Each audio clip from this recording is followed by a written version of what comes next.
done anything like this. I've been in this business for 22 years. I've seen a lot of stuff, but this is I can't help myself. For Sharonis Jackson to post on his Twitter the ridiculous stuff that he's posted when he knew his brother was abusive. I went to Sharonis over a year ago and told him that his brother was abusive to my daughter. And he said, well, I used to be like that too. What? So now he's posting on Twitter like he's this special guy. We know he's the biggest boy in Hollywood. He's disrespectful to women, just like his little brother. He taught his brother how to be abusive. So he don't get to act like he's this special guy. No, you're a boy and you're a part of the problem. Look, I've never done anything.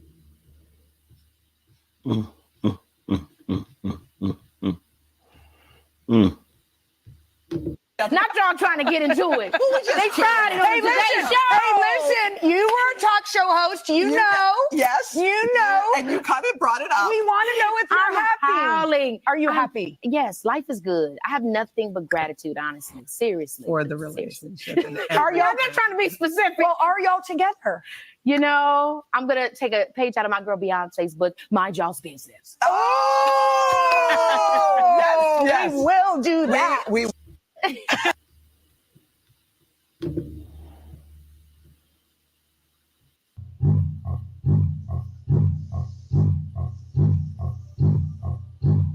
Where's my son? Where is my son? To get that when you are a public figure. Also, it ain't like people don't like people love Keke Palmer. Like she's like America's sweetheart for the most part. Of all the people, like you don't even know. And let me just say this: you do something like this in public, you doing even more in private. So this ain't even a red flag. This is probably a scorching hot, bursting in flames flag. My favorite thing about this though is Kiki's like ignored this whole thing, except for saying, "I have merch. I have merch." It says, "I'm a mother." I just think it's so tacky, and he's no different than his tacky brother. Ooh. And his brother had the nerve to open his tacky mouth trap on Twitter in 2019 to come and disparage me about something that he ain't have nothing to do with. And so, you know, like brother. How did brother get in it? Two cornballs in a pod. Well, I mean, you know, maybe if you go to that shit concert, you can get sung to. I don't want to get sung to. I should go sing to you. He's not. I'm not famous enough. If he like, I'll be your He's not. I am not famous enough. He's just gonna be like, he may give me a head nod. He may be like, oh, what up? Listen, I mean, I can understand if he was upset that she was like dancing on him and whatnot, but I think the other part of it is this is a production. I was gonna say also, if you know, first of all, Usher has like a whole like wife, I think, or a partner. It's just theatrics, right? And Kiki is a show person. Like they're both like putting it on, I mean, I'm obviously sure she's like, I like Usher, like this song, but it's a show. Give the people a show. Because why would she just stand? You mad because you at home? That's what's happening. You could have came. I invited you. You could have came. Corny. I hate corniness. Do you know that about me? I did know that. I really like it. Gets my goat. I really thought he was joking with me. I was like, he just kicked me.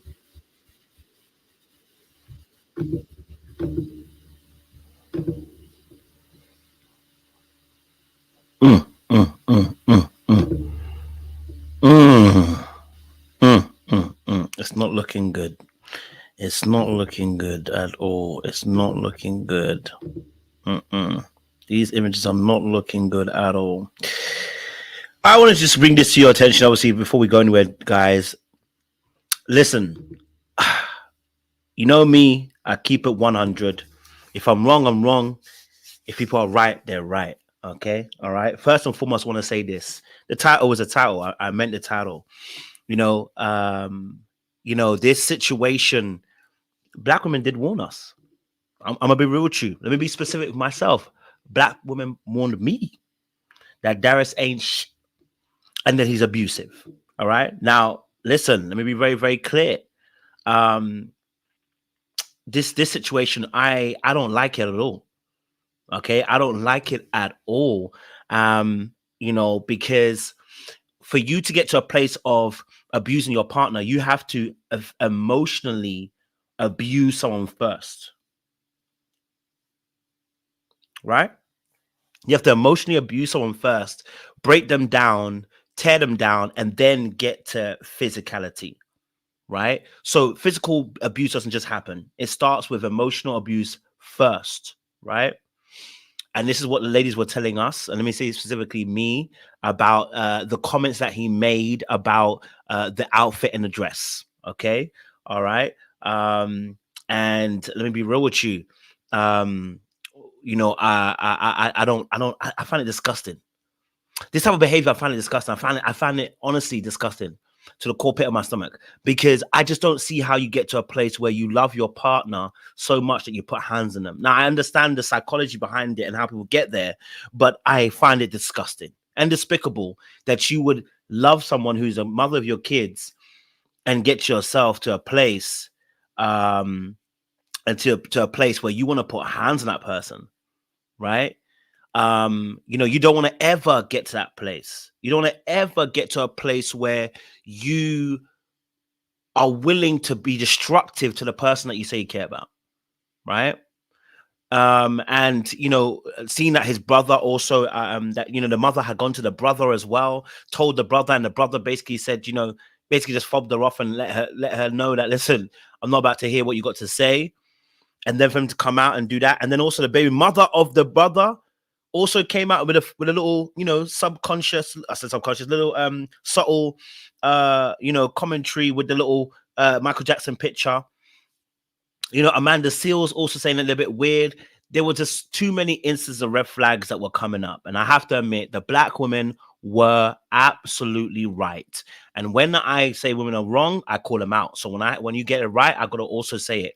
You lot had told us from time, they try to warn us that Darius is dangerous. Okay, all right. Now, I thought the way he handled the situation with the Kiki Palmer situation was a little bit insecure. I didn't think it was this level of insecurity, right? I didn't realize it's gonna be this level of insecurity, this amount of insecurity. And then for the brother to also come out and then also to put a post up, which he then deleted and took down once the pictures of what she showed of her being strangled, her being fought, her being on the floor. You know what I mean? Just shows how diabolical, you know, the brothers are, right? That they're both diabolical. And I'm wondering where this is coming from. Like, why you're so enamored by trying to empower yourself by depowering a woman or women's, because both the brother and himself have been a part of it, it seems. You know, this is a situation, right? And so, you know, I definitely felt like this was something that, you know, I didn't see coming. You know, I definitely saw the insecurity and maybe some emotional abuse, maybe potentially, but physical too. Yeah, we're in another land, we're in another place, we're in a different scenario as well. And I really don't feel like this is I don't feel like you come back from this, right? Because how do we let you back into that child's life? How do we let you back into that child's life in this particular way where people are going to be comfortable? Because you've put hands on her. At one point he threw her glasses down. He broke into her house. He's almost tried to run her over. I mean, he slammed her to the ground. Like, there's a lot of things that he's done, and I'm like, there ain't no comeback for this, bro. You know,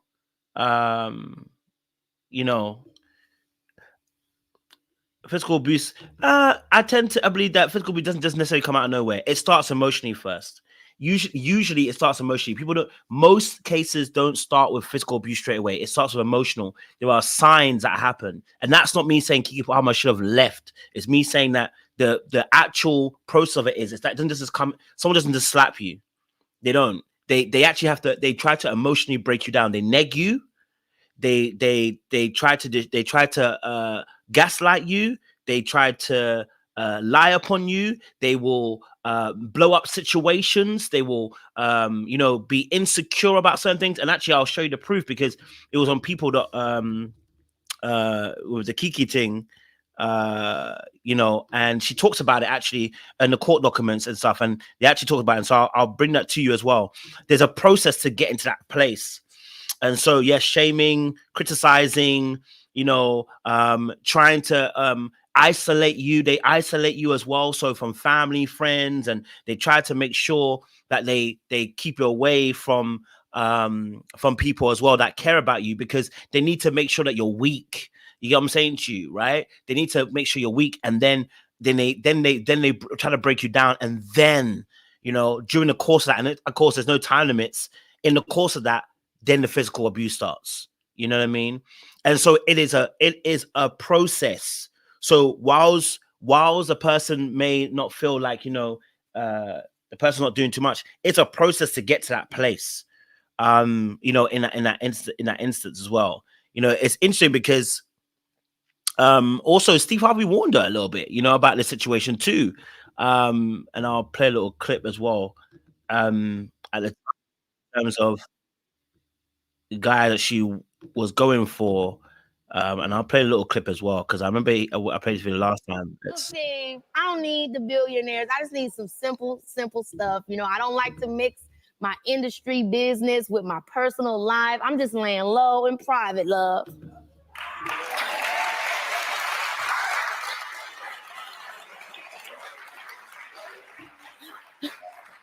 Uncle Steve ain't trying to get you with no billionaire. He trying to get you with somebody that has a plan to have something. That's what I keep trying to get you to do. You can't quit bringing these. Uncle Steve love billionaires. I'm gonna just tell y'all, he do. Anytime I see Uncle Steve out, he's like, "Now I got this guy. He's got a net worth of 300 zillion, and y'all can really create generations of generations You need of something zillionaires." with somebody with something. Quit trying to give a boy your lifestyle and he ain't earned it. Oh my God! But you know what? Everybody don't start off as billionaires. I'm not a billionaire yet. Everybody don't start off a billionaire, but you got to have a boy that's got a plan to at least be one. I'm not saying you got to be a billionaire, because hell, I ain't a billionaire. And I've dated some real horrible billionaires, honey. They not good all the time. Sometimes they're crazy, Steve, and that's why I stopped taking your advice. You didn't pick the one I told you to. I'm Steve, the billionaires. Because you are don't, terrible. Because you don't listen to who I tell you. Them billionaires be having 4 and 5 and 6 other wives. Well, you the one over there and got them. I ain't never bought you nobody like that. You gonna sit your crazy ass up here and say that? See, he knows I'm right. He knows I'm You right. just a lie. You're not finna sit up here. Them billionaires. Don't believe what you hear. Mama, you're not finna sit up here and act like I done turned you on to some bad dude. You do not listen to me. I want to be honest, right? If you actually listen to Steve Harvey, the situation, he actually is pissed off in the situation. Like, he was actually pissed off in the situation, and he wasn't advocating for money. If you actually listen to him very carefully, he was actually not listening to money. He was actually advocating for. And if you listen very carefully, he said, "I didn't put you onto any man that has 5 or 6, 7 wives. You don't listen." Right. And so he was trying to let her know, listen, again, of course, money is not the only issue as to why a man does what he does. Money is not the only issue as to why a man abuses. People have money and abuse. People that don't have money abuse. The common denominator is power. Whenever there's abuse in a situation, the reality of the situation, that person wants to abuse you because they want to have control over you, because they want to have power, right? So because of their insecurity, because of their insecurity, what happens is that person then ends up, that person ends up trying to control you out of fear, right? So it's not about necessarily money. It's about the power that person induces. It just so happens that a lot of times, because people have the extremes of each end, person has too much power in terms of money, someone has not enough money, and they both are vying for power. So the woman then becomes a medium that they use to control, to have some level of power in their life.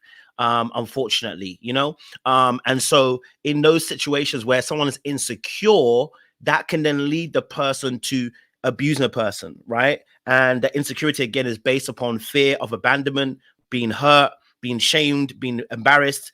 They feel that those emotions, and instead of actually dealing with self and looking at themselves, what they actually do is they turn it around and they they create imbalance in their relationship, and then they have self-proclaimed the prophecy, the word self-fulfilling prophecy, right? They have self-fulfilling prophecy. And so in that instance, what happens is that the person actually starts to fulfill the very thing that they said they were afraid of, right? So, I knew you were going to leave me. Yeah, they're going to end up leaving you because you've been abusing them. You know what I mean? Like, if you've been mistreating them, they're going to do the very thing that you were afraid of. And that's what then creates even more of the fear and attention. And out of the fear of losing, this can end in death for a lot of people too. Ordinarily women as well when it comes to men, because of the imbalance of power when it comes to physique. And so oftentimes that person's fear and that leading into leading into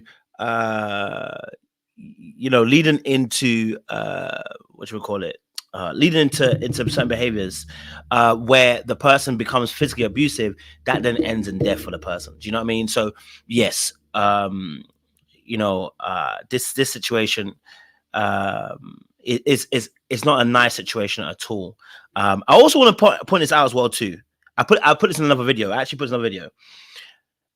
I was watching what happened because obviously it happened last night, and I watched how people took it on, and it's very. And this is just a little point, and I'll go back to what I'm talking about. It's very interesting. None of us, including myself, none of us actually are disbelieving Keke Palmer. We are all putting Keke Palmer, and we all believe her. And I want to make this point because I did a video on Jamie just a few weeks ago, right? And not necessarily from my audience, but from other people that commented. The first thing they said was reactional abuse. And one of the things I said was, there's no need for the reactional abuse. If you're abusing somebody, you're abusing somebody. If you're hitting somebody, we're not going to start sitting here and claiming reactional abuse. And one thing I noticed with the Keke Palmer situation is nobody was claiming reactional abuse. When a man abuses a woman, we don't claim reactional abuse. We believe. Right? When Jamie presented receipts, not necessarily my audience, again, once more, not necessarily my audience per se, there were some black women that were like, no.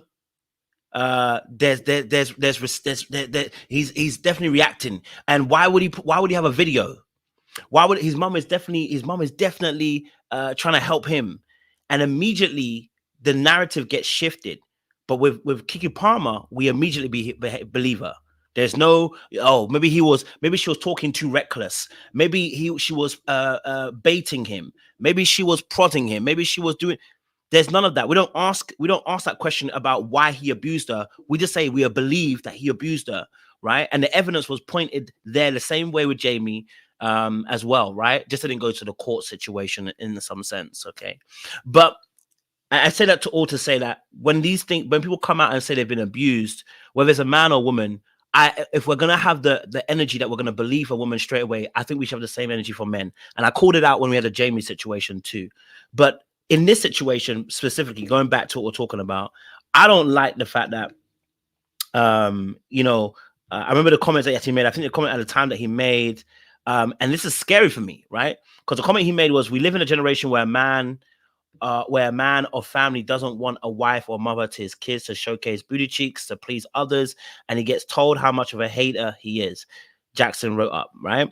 So you've spoken about how you want the woman to be generation where a man doesn't is not able to protect his family or to love his family in a particular way, right? That you don't want your wife to showcase her body, etc., etc. But you are in a generation where you have beaten your wife. So it gives scary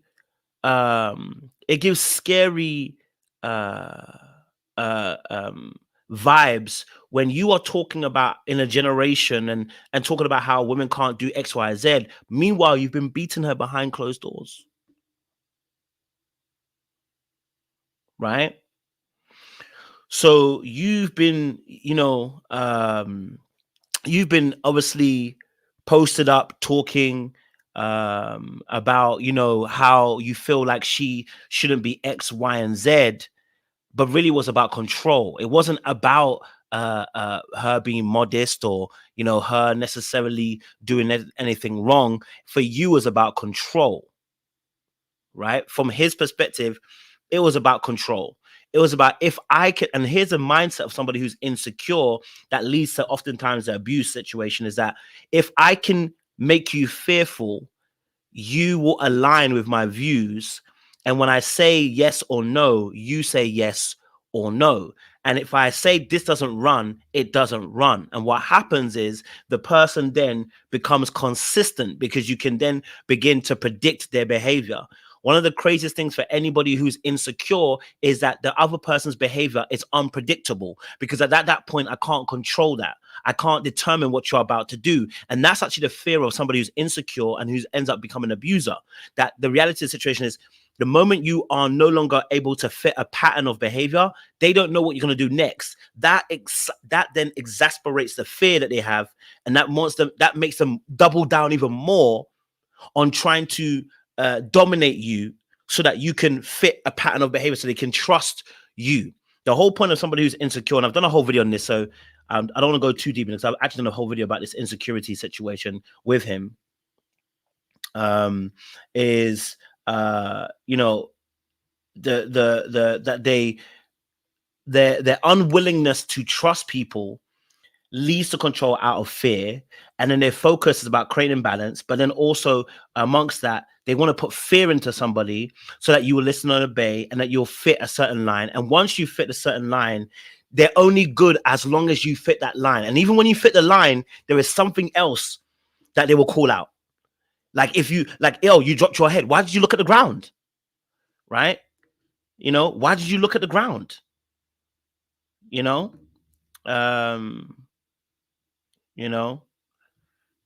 Let me show this, share this as well, because this was on people. This is what was apparently in the court documents about what they spoke about, so we can see what was spoken about.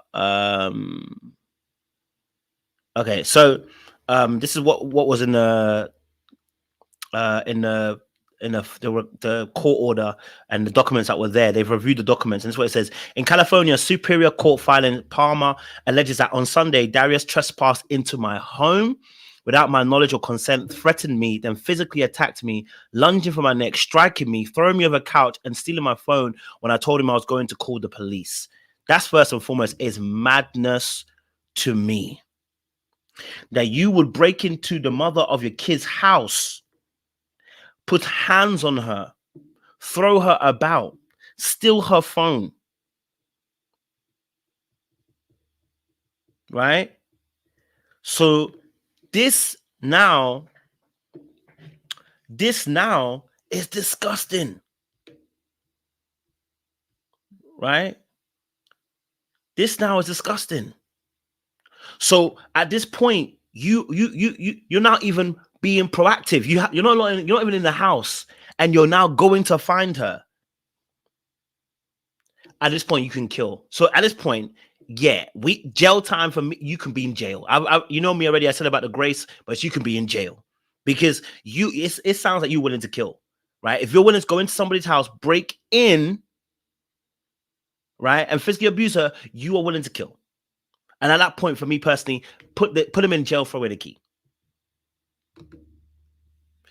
It says obviously as well, she also includes screenshots of what appears to be security footage of a man striking a woman over a sofa. Palmer alleges that Jackson 30 has abused her multiple times over a 2-year period. Now, I want to be very clear too, because Keke Palmer has been quiet about this. It's been 2 years, and very similar to the Jamie situation too, right? Not saying anything over a period of years. Just want to make it very clear. The same thing with the Jamie situation. He didn't talk for 4 years. People were questioning the amount of time. Keke has not spoken for 2 years.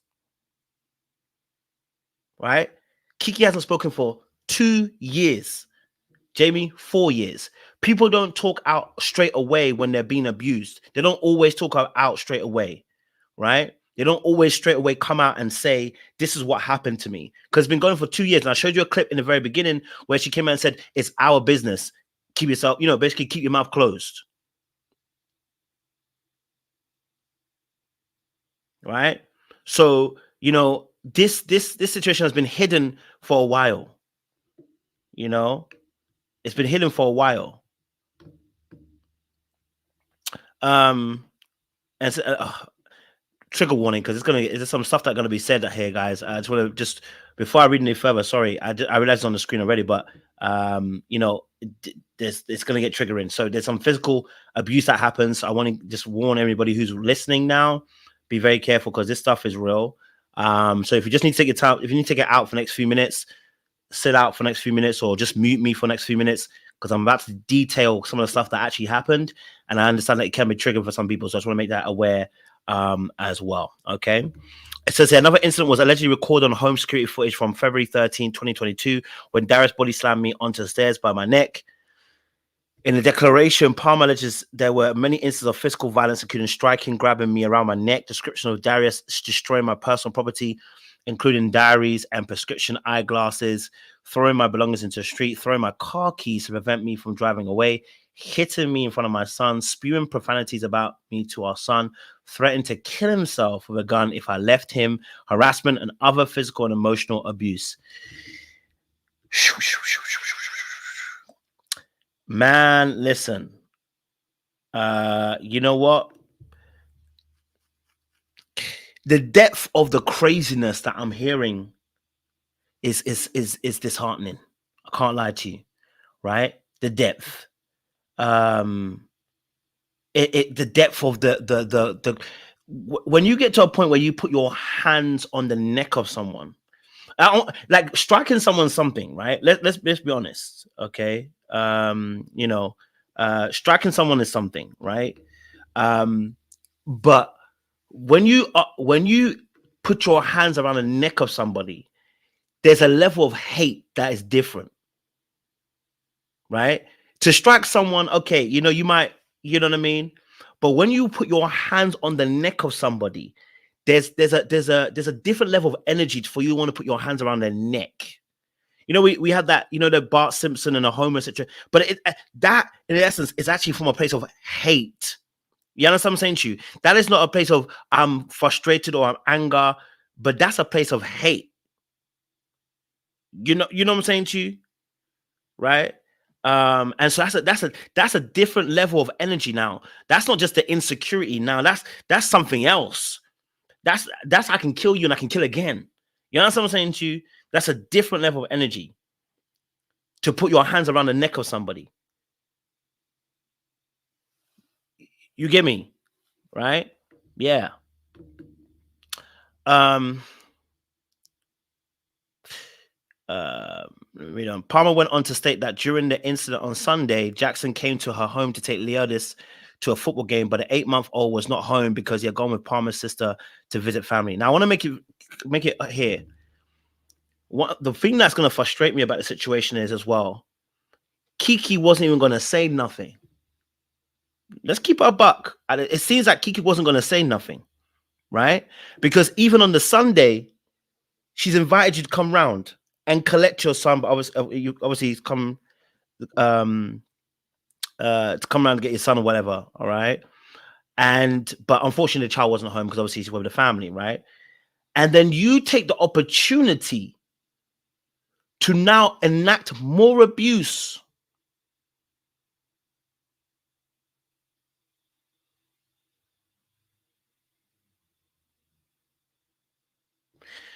You had the opportunity to come round. I don't know. You obviously come to collect your son that wasn't there, or whatever. Have a conversation. Do you know what I'm saying? She was even giving you a level of grace. And this is why I say this. The moment someone lays your hand on them, you need to be out of that relationship. And by all means, if you want to press charges, press the charges. I'll say it clear and clear. Hey, the moment he puts his hands on you, press charges and be out that relationship. There is no second chance. Because for me, the moment a woman puts her hands on me, it's over. It's over. I'm done. I don't play that game because if I retaliate, I'll kill you. So I can't. I can't play that game with you. And it's the same thing with any woman. The moment a man puts his hand on you, out. It's done. Because I've never in my entire life, let me just say this now, I've been angry, but never in my entire life have I ever thought to myself, would I lay a hand on my girlfriend or someone that I'm in love with? You understand what I'm saying to you? Right? Never. Someone that I love. I'm talking about someone that I love, you know, someone that you love, someone that you care about. I've never even dreamed of it. I don't care how angry I am. That I might say F off as the hardest thing that I can say. You know what I mean? But to put my hand on you, to be physical with you, yeah, I can never think of it. because I don't see my partner in that way that I can never put myself in that situation. So for the moment that he puts a hand on you, you need to be out. There is no second chance. There is no, maybe he won't do it again. We're not playing that game in 2023. It's too dangerous. And it, it doesn't matter whether you're in church. I don't care if he's a pastor. I don't care if he even is the prophet that heard from God himself. The moment someone puts their hand on you is the moment you're out. Don't you ever dream it, think it, breathe it, taste it. I don't want to ever see it.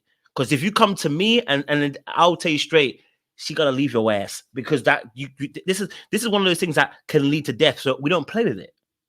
You get what I'm saying to you? We don't play with it. If you're willing to put your hand on somebody, we don't play with it. Okay? All right. If they say they're gonna get better, let them go to therapy. But you out. Right? They're gonna sort themselves out. Let them sort themselves out, but you go into therapy. Right? We ain't about to hang around and find out and see if it's gonna happen. Do you know what I mean? Yeah. I know, yes. I know in theory it gets complicated, especially with a child. I do understand that. You're absolutely right. It's not as simple as just walking away and getting out of the relationship, especially when there are emotions and feelings. You have businesses together, you have finances together, you have all those things together. You're absolutely right. It is not as simple as just walking out, because there are many things that tie us to a relationship. I absolutely 100% agree. I do understand that as well, right? And there are instances where people don't have much family. The family might not be great. You don't have much support links around you. That also makes it very difficult as well, right? I do understand that point. I want to say this though. I want to keep encouraging the message. The moment he touches you is the moment you're out, right? The moment they touch you is the moment you're out, because you can't play, because your life is in danger. And I think we don't tell people this, or we don't teach people this from early. We don't teach people this because we don't want to talk about it. But the reality of the situation is that's how we have to talk to our sisters and even the brothers too, who are in this situation. There should never be a case. The moment they put you on that, you're out. And if you've heard me say it before, guys, you've heard me say it before, I will never put my hand on any person that I love, right? But I've always said to you as well, because I believe to lead in an example, I've always said that, if you've heard me correctly, I've said this before, that if I would want my wife to have a runaway fund, not because I'm expecting her to run away, but because it's a thing that I believe in, seeing things as that when you are a role model, you model things for other people. And I advocate for people that if you need a runaway fund, have one. That includes my wife. I don't expect to do anything that's going to make her run away. I'm going to abuse her. But the reality of the situation is you should have one, because I advocate for other women to have one. You get what I'm saying to you? So in that instance, it is not to say that we're planning for people to quit relationships early, but the moment that happens, there needs to be some way of you being able to get out, because it's too dangerous. In 2023, it's way too dangerous. And sometimes you don't have family. You sometimes do not have family. Sometimes you do not have immediate people around you that can save you. I may not even be there. You get what I'm saying to you? If I have a sister, I may not even be there that day. I may be in another country. You get what I'm saying to you? So I can't even physically save you. I may not have friends close enough to where you are to come and take you away and get you out of that situation. We may not be able to have those things. So first and foremost, we put things in place to make sure that you yourself can get yourself out of a situation, just in case, to give yourself a bit of breathing space. You know what I'm saying to you? And there should be some protocols that are put into place, because a lot of this stuff can happen in church, it happens in different places. Like, there should be some protocols that are put in place immediately. You know what I mean? Like, the moment they lay your hands on you, is that we need somebody to be mediating, because I can't be talking to you. You know what I mean? But like I said, this is not as easy as it is said, this is very true. Yes, it is. It takes strength. Yes, you talk a lot about cults, which includes brainwashing. Being a DV relationship in a brainwashing happens, that'll kill your self-esteem. Absolutely. Which is why I was saying about the emotional, that DV doesn't happen straight away. Sorry.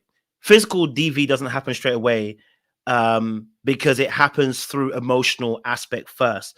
The person has to emotionally break you down.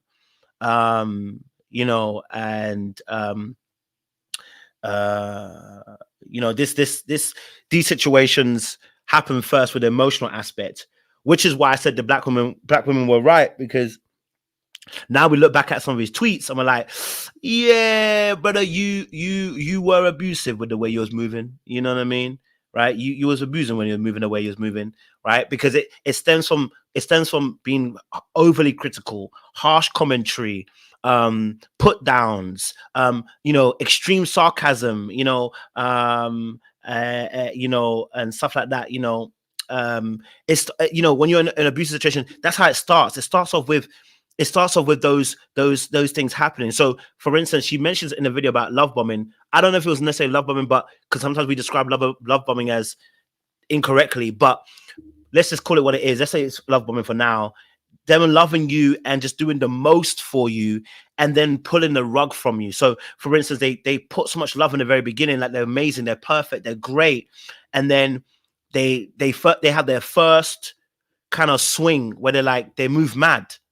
Right? They move absolutely mad. And I will be honest with you, my I know it's not easy because, and by the grace of God, a situation that I was in when I spoke about this relationship actually on video, and I said that getting into the relationship, I felt the walls closing in on me when the person was starting to gaslight, had convenient amnesia, was triangulating, was starting to invade my privacy, was beginning to manipulate through tears, beginning to manipulate through lies. And the walls start to close in on you. It's a slow thing. It's like the frog in a hot pan. It's like it starts to close in on you very slowly. It closes in on you, closes in on you, closes in on you.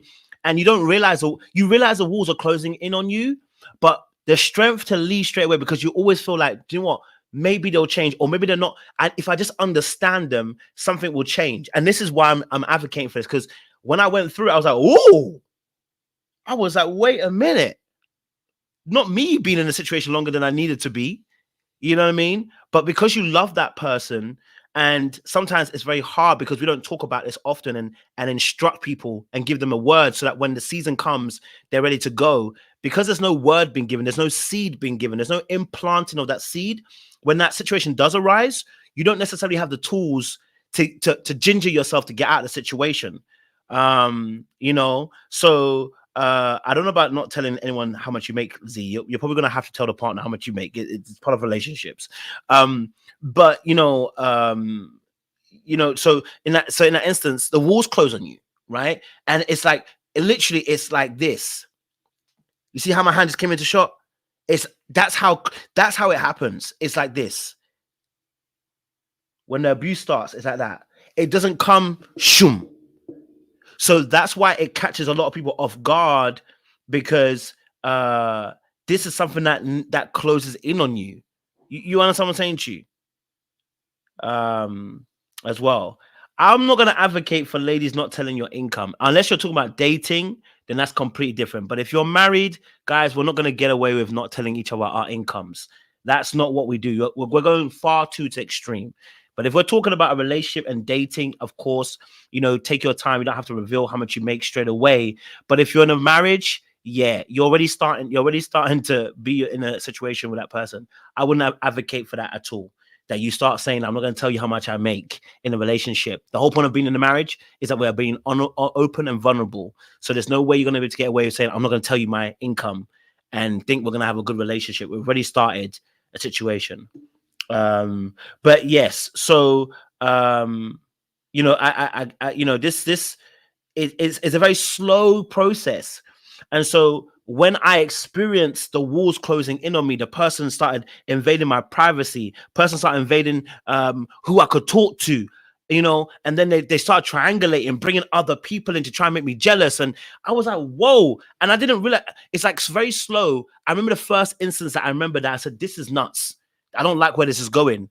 And that first time it happened, I remember it's the first time I ever felt like I'm being gaslit. And I've never really been gaslit before. So I can't, like it's a normal thing. And at first I was like, whoa. I was like, yo. And it's like, I don't know how to explain it. It's almost as if like your world gets shaken in that moment. It's like your world just gets shaken like this. That's how it looks like, right?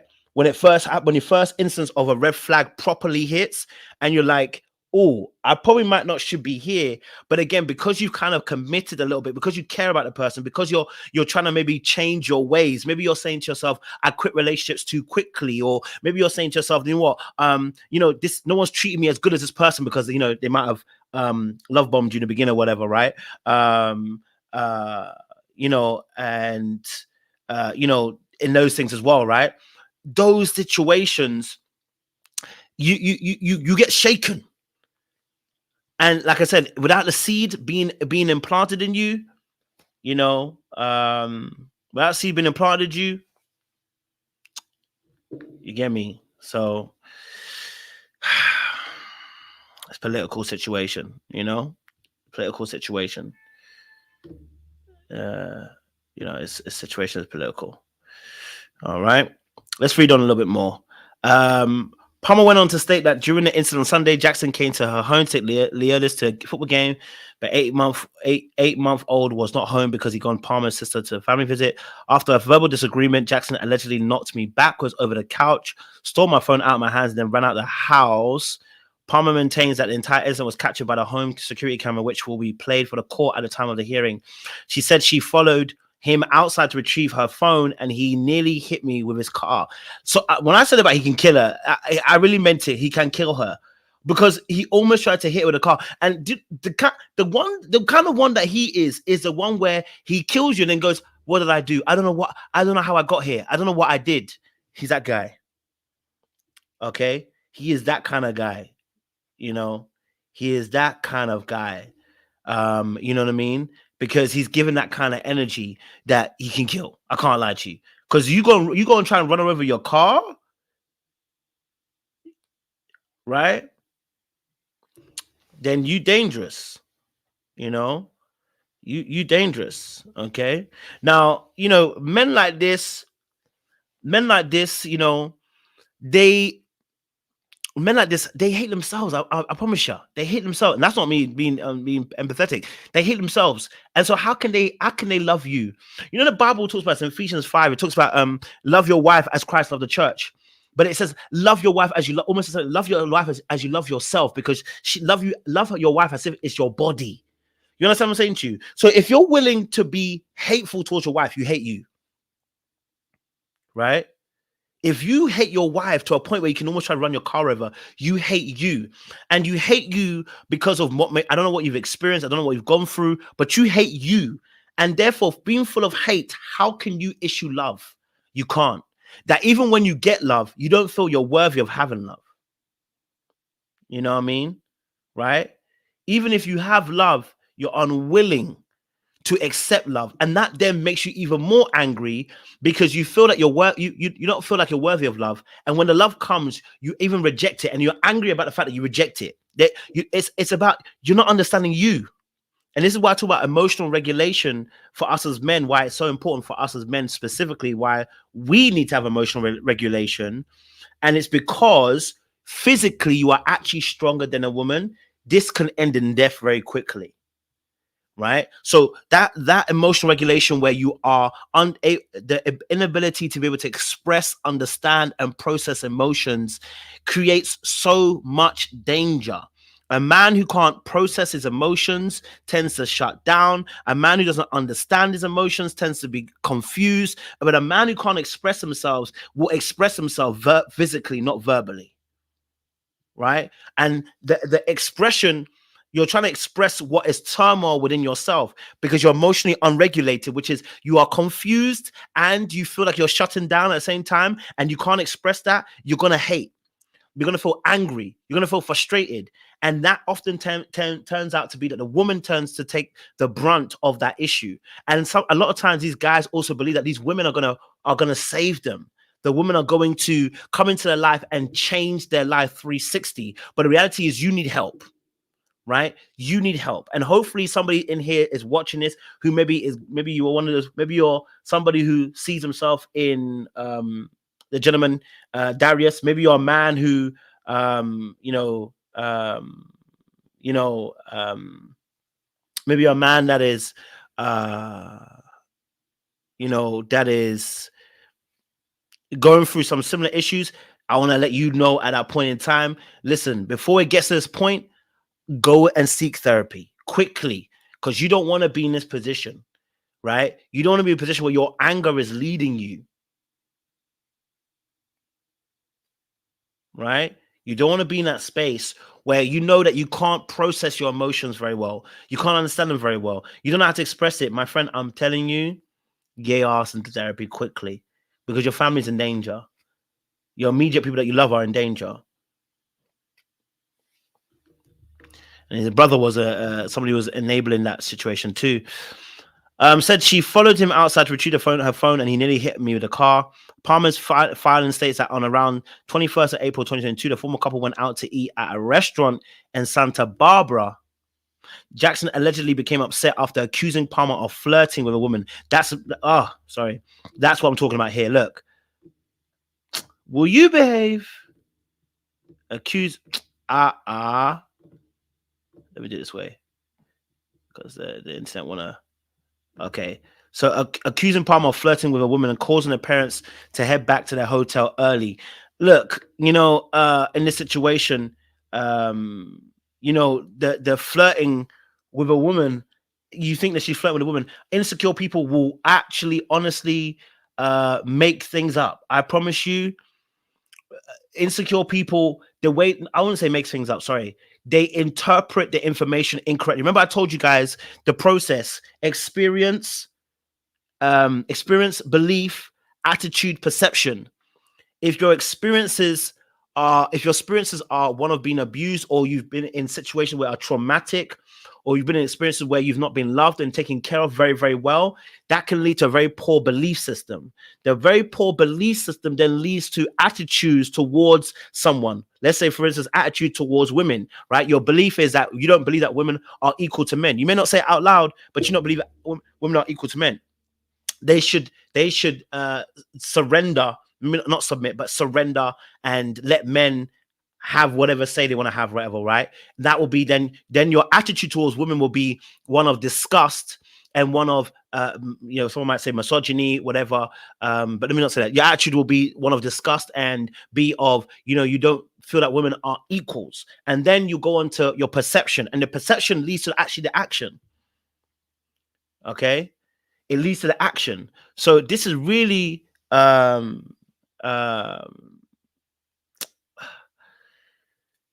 it's a process. Okay, it's a process.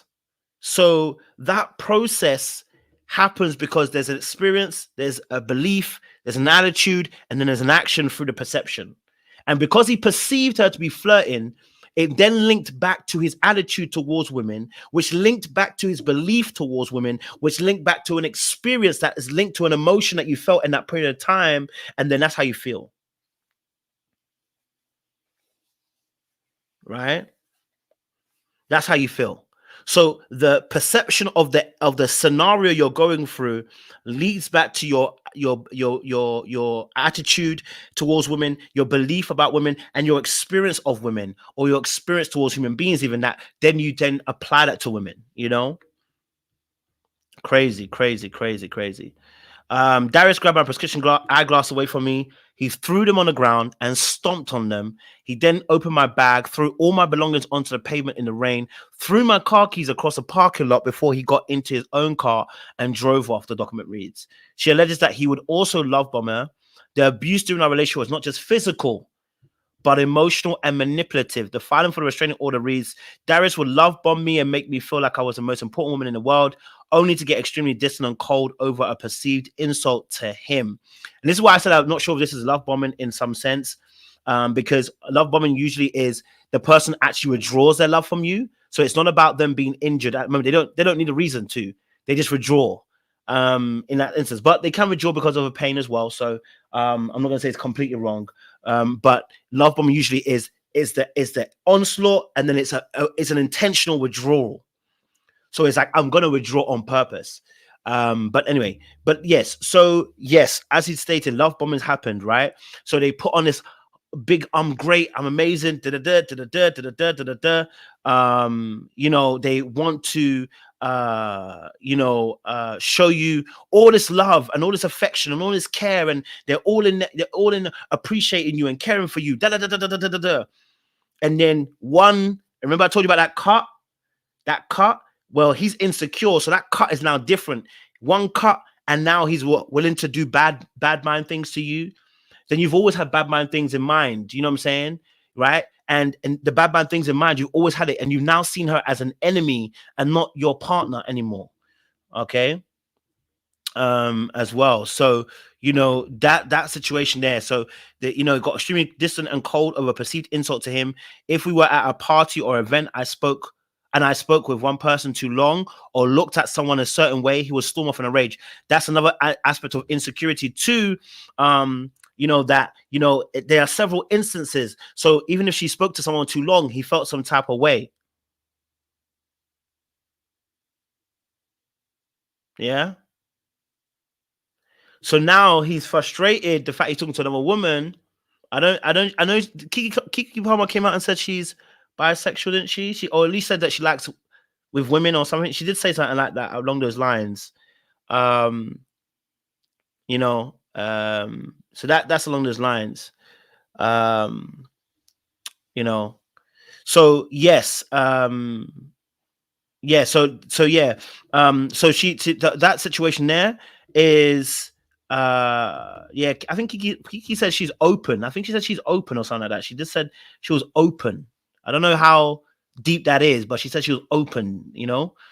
So I can so of course his insecurity is going to kick in with women now. It's not just going to be with men, it's going to be women too, because of course that's somebody else who can steal her away from you. Remember, insecurity is about the fear of being abandoned, the fear of you know, being hurt, the fear of shame and guilt, and not wanting to feel that feeling. And immediately what happens is you try to lock it down. So now you're trying to warn her ahead of time, don't do that again.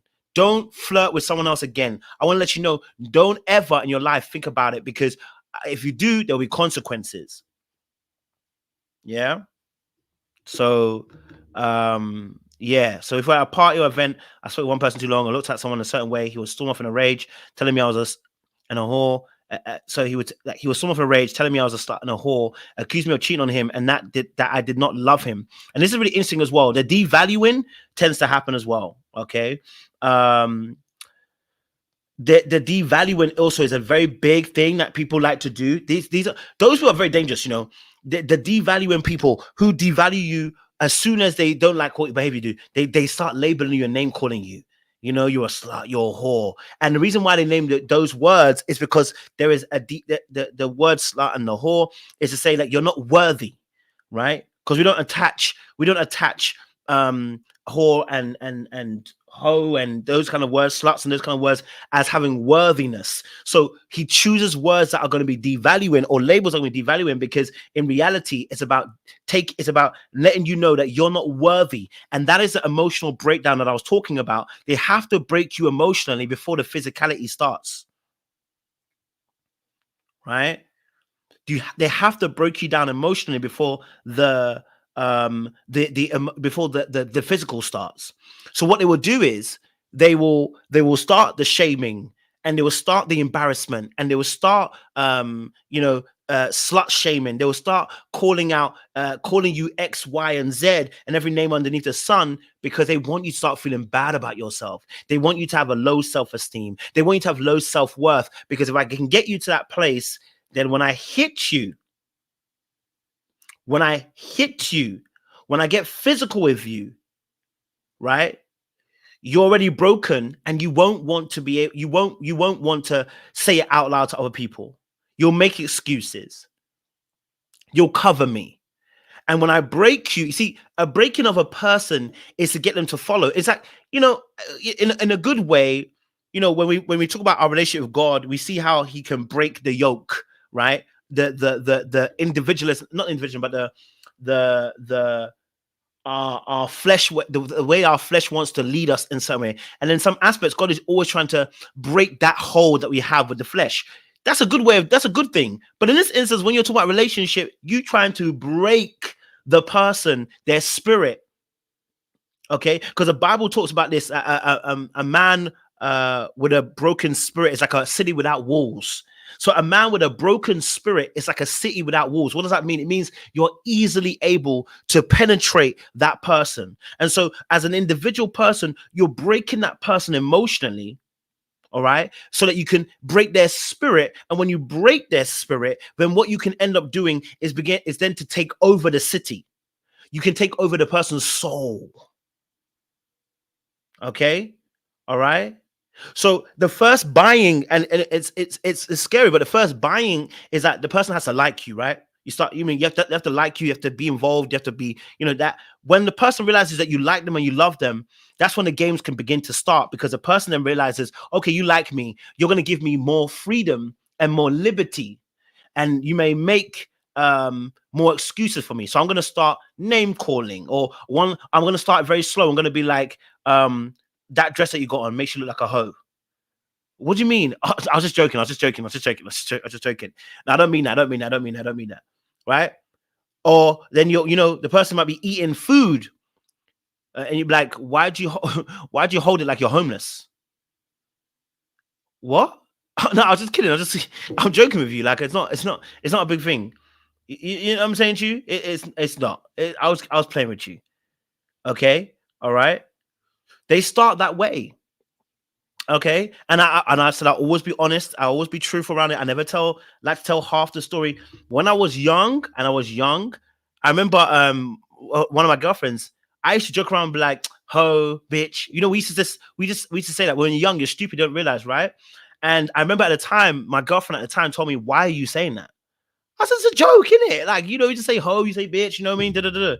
And she was like, "No, I'm not accepting that." Right now, I was never gonna abuse her in that particular way.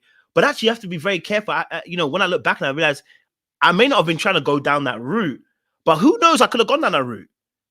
You know what I'm saying to you in terms of emotional abuse? Let me say it that way, right?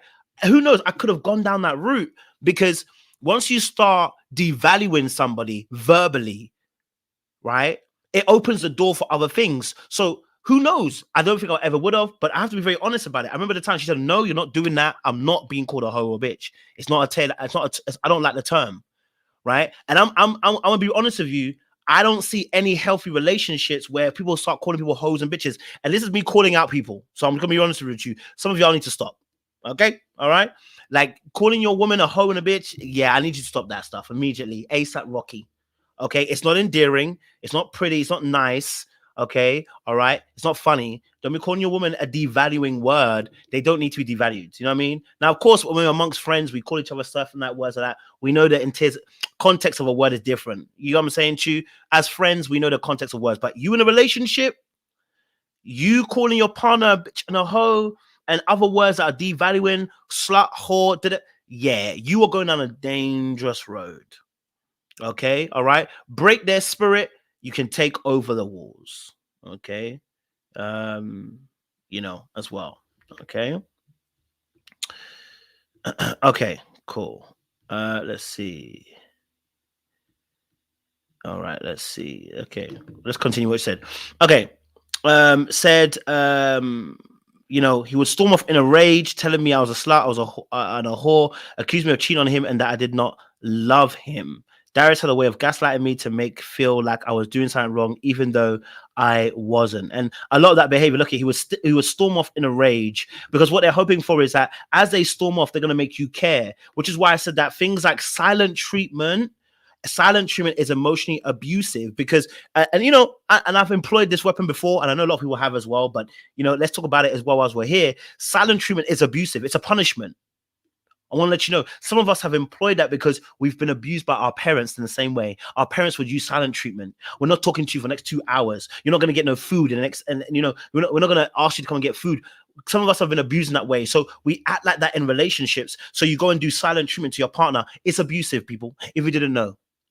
Okay. All right. It's abusive. To be silent treatment in your partner is abusive. So I don't want to see you guys doing it. Okay. But this guy here is talking about, Kiki talks about how he ran off after seeing the situation. He would run off. Okay. He would storm off, telling me I was a slut and a whore. So he devalues you and then he runs off. And guess what's going to happen? He's going to devalue you. Watch this now. He's going to devalue you. He's going to insult you. Then he's going to run off. And what he's going to do is that he's going to be waiting for you to bet, why didn't you come after me?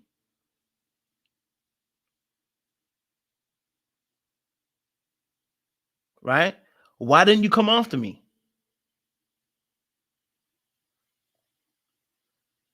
Right? So, why didn't you come after me in that situation? You get what I'm saying to you? So in that situation, he gonna ask you, why didn't you come after me? Why didn't you come after me? Why didn't you come after me? Why didn't you come after me? Okay. And that again, it's gonna put you in a cycle of situation. And like I said, I've seen this play out with people my age too. So when I say I've seen some stuff, I mean I've seen some stuff. So I know.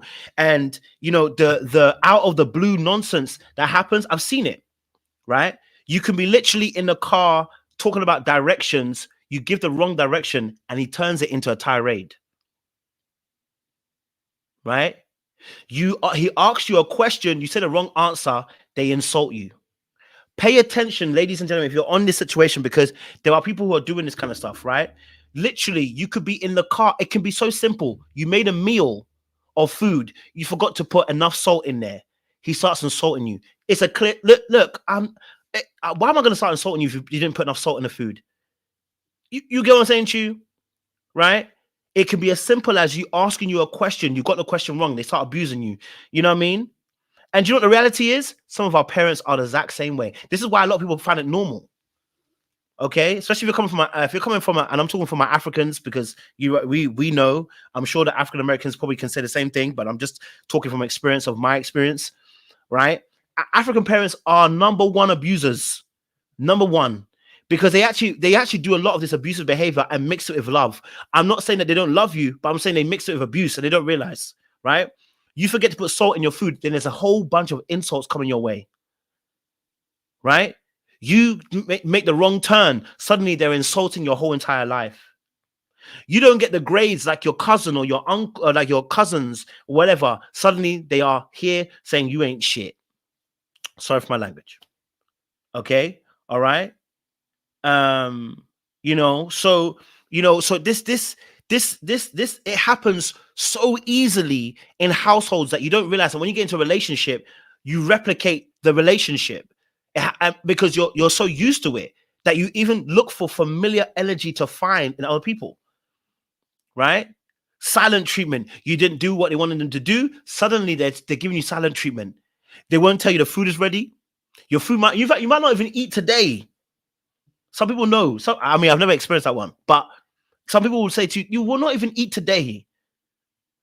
Right? Little things. Okay? Little things.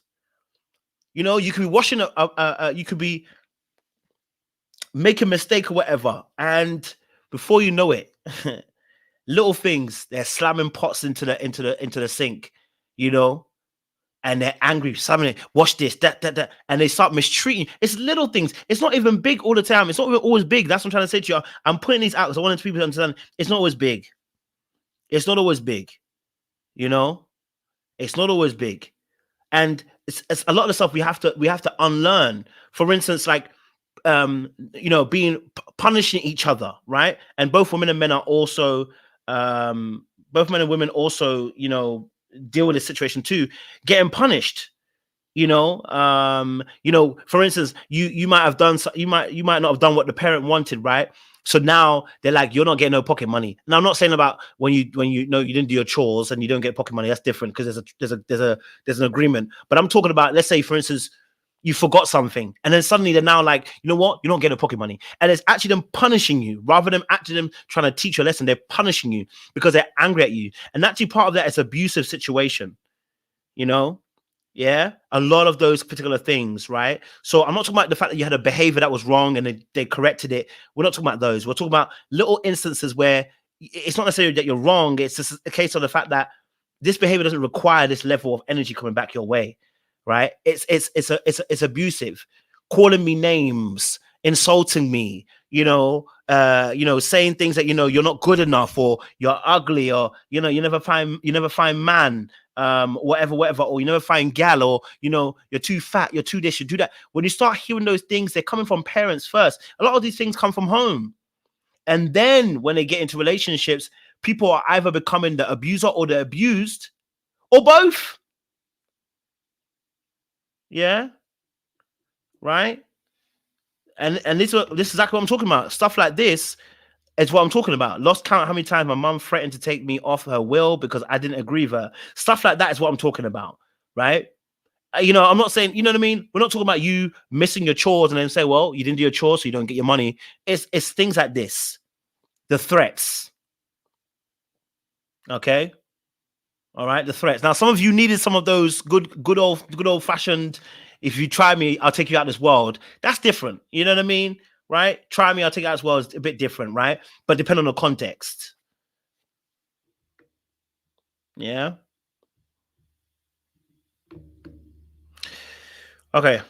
Palmer and Jackson's issues briefly went public in July when Jackson called her out for wearing a fitted black bodysuit under a sheer dress to watch Usher perform at his Las Vegas residency. We live in a generation where a man of the family doesn't want a wife and a mother to his kids to showcase booty cheeks to please others, and he gets told how much of a hater he is. Jackson wrote in one since deleted tweet, "This is my family and my representation. I have standards and morals to what I believe. I rest my case." Clearly don't have that many standards. After a viral social media rant, Palmer released a song with Oh My Gosh titled Boyfriend.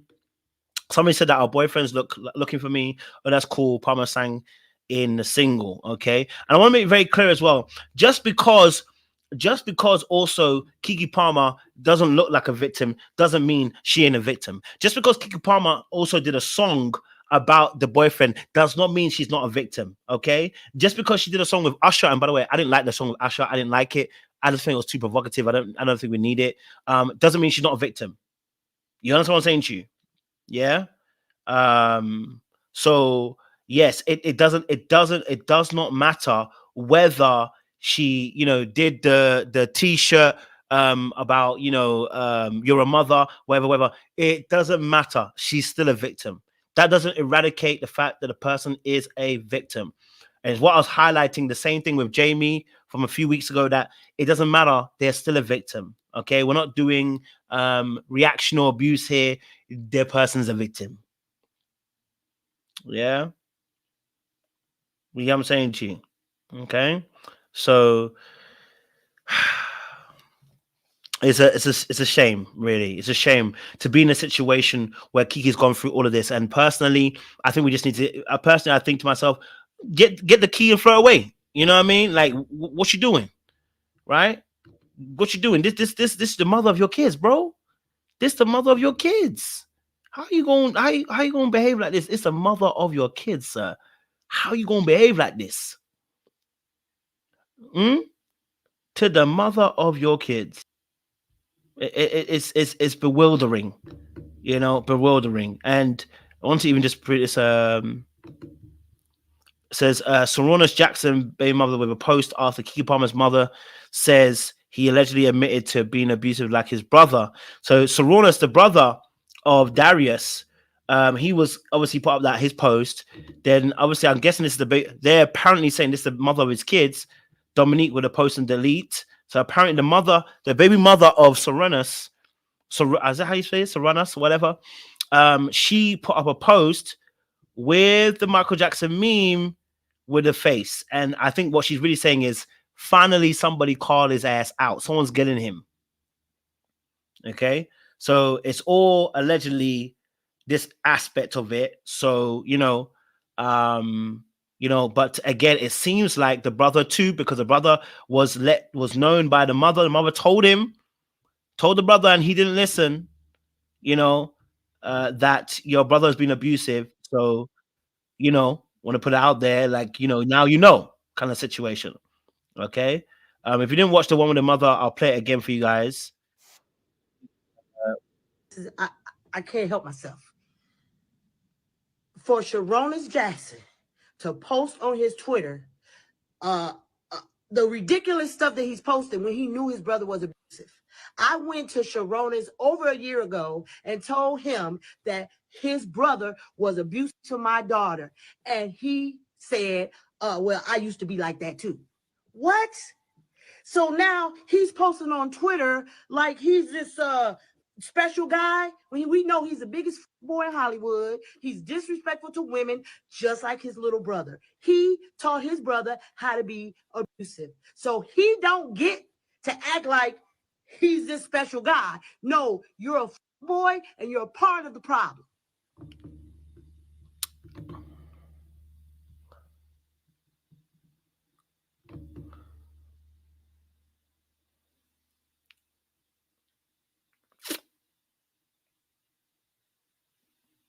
Yeah, it's a bit mad still.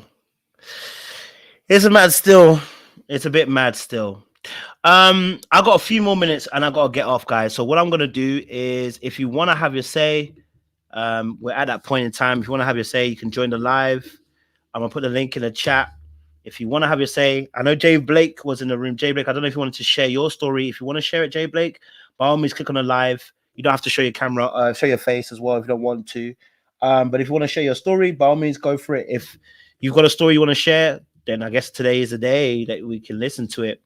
And we'd love to hear your perspective. But yeah, it's scary, man. I can't lie to you, man. I don't like this stuff, man. I don't like it. I just think to myself, you know, that we shouldn't be discussing a brother like this, and you shouldn't be in a position like this, you know, and there's so much resources to help you in this today and age.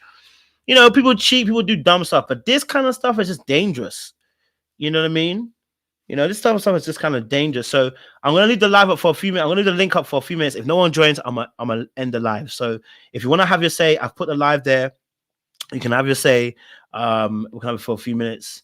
You know, to come up and say. If not, I'm gonna bounce. And then I'll go about my business. But yeah, man, it's sad to see that we're at this point. And if you're just joining us as well, we have a lot of you guys. Please like the live as well. If you're just joining us, please like the live. What I would say is also that, you know, the title I put there is just because of, obviously, you know, the original conversation we had about Keke Palmer on this channel, and on the different platforms as well, was all about, you know, the dance with Usher. And the black women were telling us that, you know what, he is insecure, which I kind of knew already because we mentioned it on our lives, but the extent of his insecurity and that this was dangerous, they did let us know that this was a dangerous man at the time. And, you know, the focus, and I admit my focus wasn't necessarily there as much. My focus was more on the fact that, you know, in a relationship, this is not what we do, okay? And my focus wasn't so much on you know, the fact that he's insecure and how dangerous it can be for the other party. So, you know, this is why the title is, you know, Black Women Warned Us About Darius Jackson. So, you know, if you want to have your say, by all means, we'd love to hear your perspective as well for the next few minutes. If not, we gonna bounce. Okay, so I'm gonna give it another minute. If you're here, you're here. If you're not, no one jumps on. It's been a good conversation so far, and I'm sure we'll revisit it during the week. Someone's asking about what is Manosphere saying now. You know, what's the Manosphere saying now?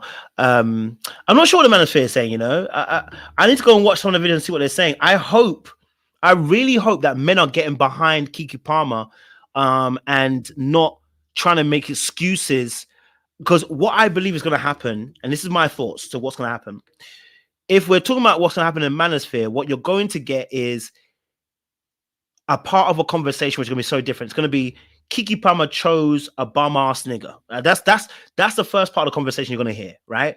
Knowing how Manosphere work, the part that Manosphere are going to get into is going to be that they're going to talk about her choice in the man that she chose. Now, I don't like the choice of the man that she chose. I'm going to be honest with you. I don't like it.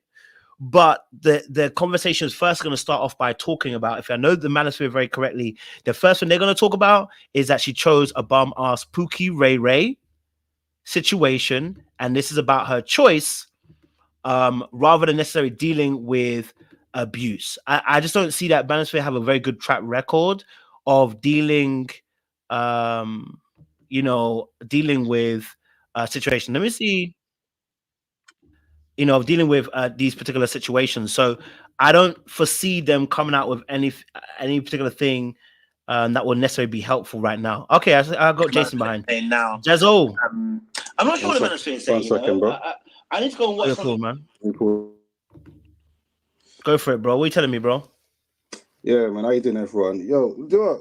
You just said it, man. You just said it. Like do you know what? I agree with you. At the time, we was all just focusing on the relationship aspect. I think that situation for any man, any proper man, is gonna say, like, babes, let's not do that. But one of the things that we identified at the time was that there was something about this guy that he even told us, even months before, that he deals with his insecurities in an extremely toxic way. But to this extent, like, yo, this like, my heart actually goes out to Kiki, because that was that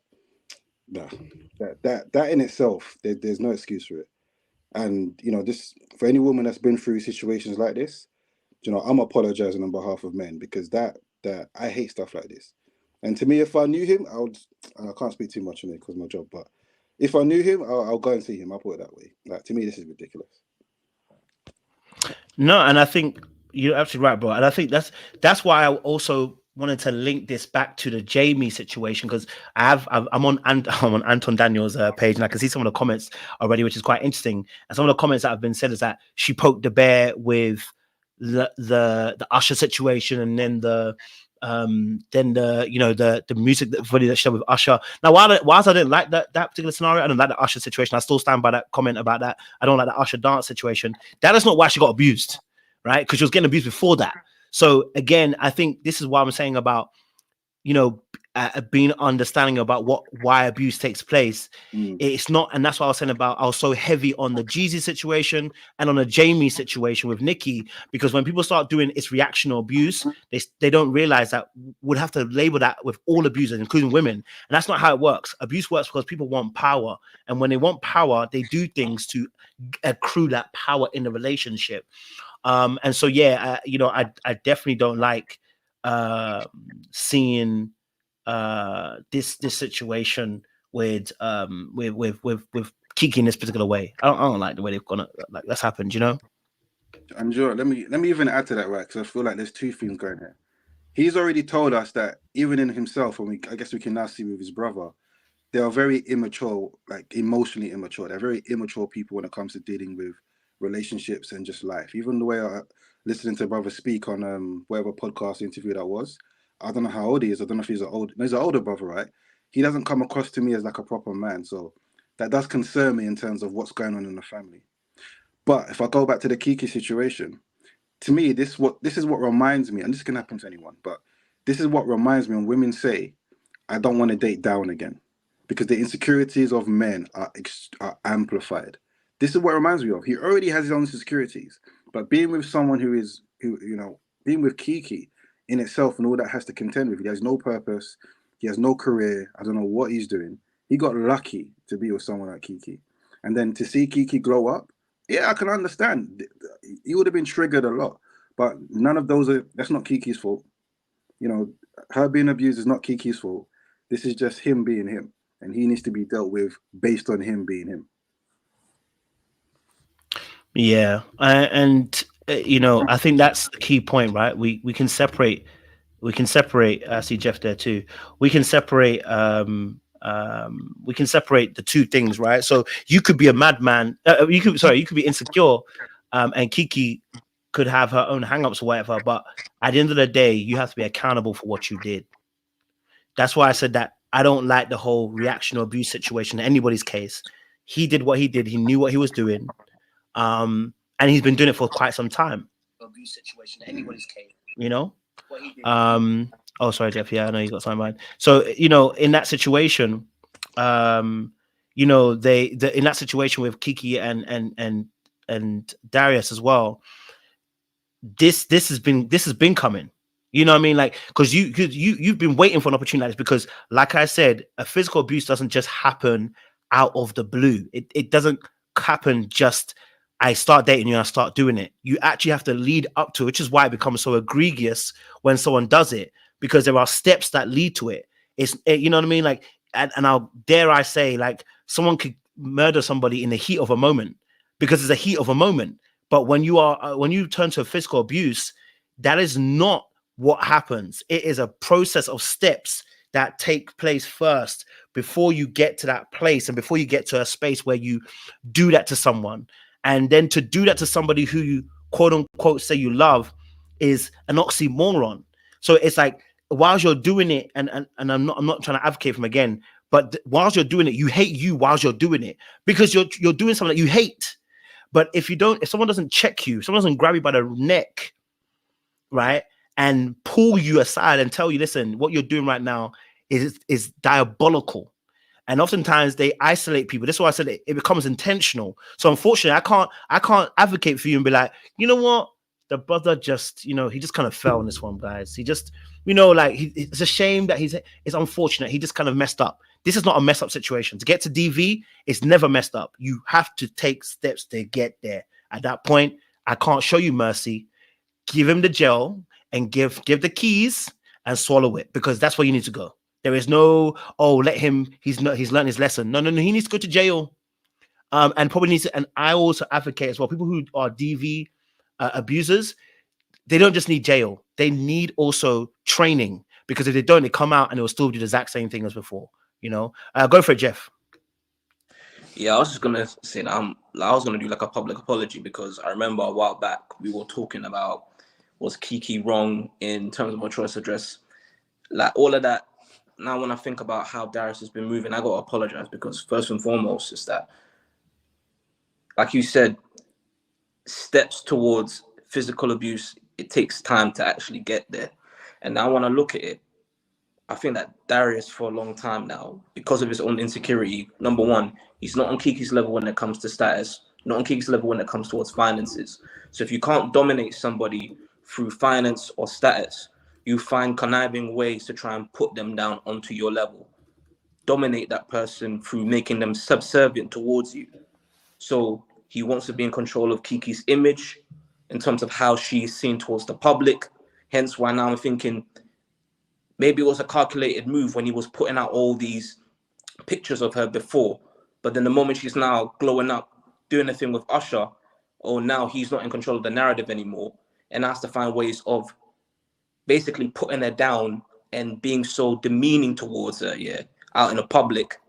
And now you come to find that, you've been physically abusing her. Nah, I can't rock with. I can't rock with that at any conscience. So I'm not with that nonsense here. Not only does he need jail, he definitely needs rehabilitation. But it's for women in this case. I think this is where I understand where they're coming from when they say it's like a catch-22 about a damned if you do, damned if you don't when it comes to picking men. Because when it comes to the idea of wanting men who are financially stable, a rich man who has power and status in the wrong mindset is capable of doing so much evil. But then also a poor man with not much status, also, so it's a catch-22, damned if you do, damned if you don't. So the mind of an insecure man knows no bounds. So I just want to say that. I appreciate it. Kelly, yes, go for it. Hi, how are y'all today? So What's just Gucci? a quick story. So I don't have personal experience with DV, but I have a good girlfriend that does. So my good girlfriend that does, she works really hard. She works on a high-paying job. So I don't know the conversion rate from USD to euros, but I'll say like she makes above at least $250,000 a year, which is a significant amount for a single woman like her, right? And we're all in our 20s. So she started dating this guy and seeing him. And all of a sudden we started noticing like we don't hear from her as much. We don't know what's going on. She has a house. We come visit her. She's like, oh, everything is going well with him. She has pictures of him everywhere. And she's only been seeing him for a good 3 months. And I'm like, oh, okay, maybe like it's just one of those, you fall in love and meet a guy and it's just, random.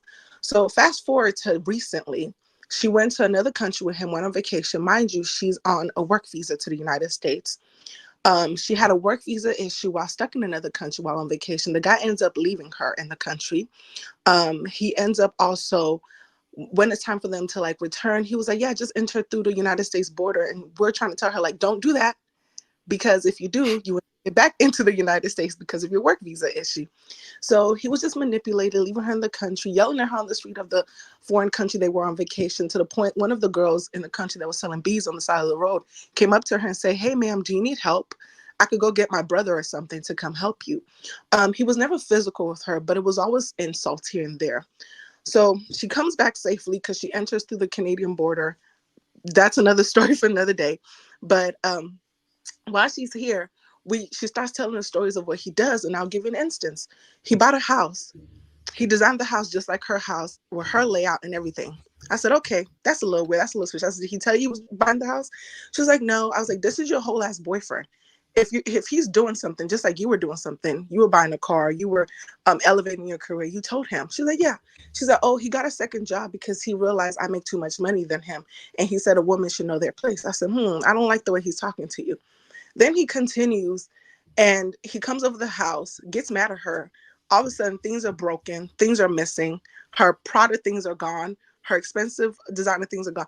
And we're like, who is this guy and where did you meet him? Like, where's his background? What's his family? To us to find out he doesn't have a good relationship with his mother. Him and his brothers are, so-so. The family dynamics is all messed up.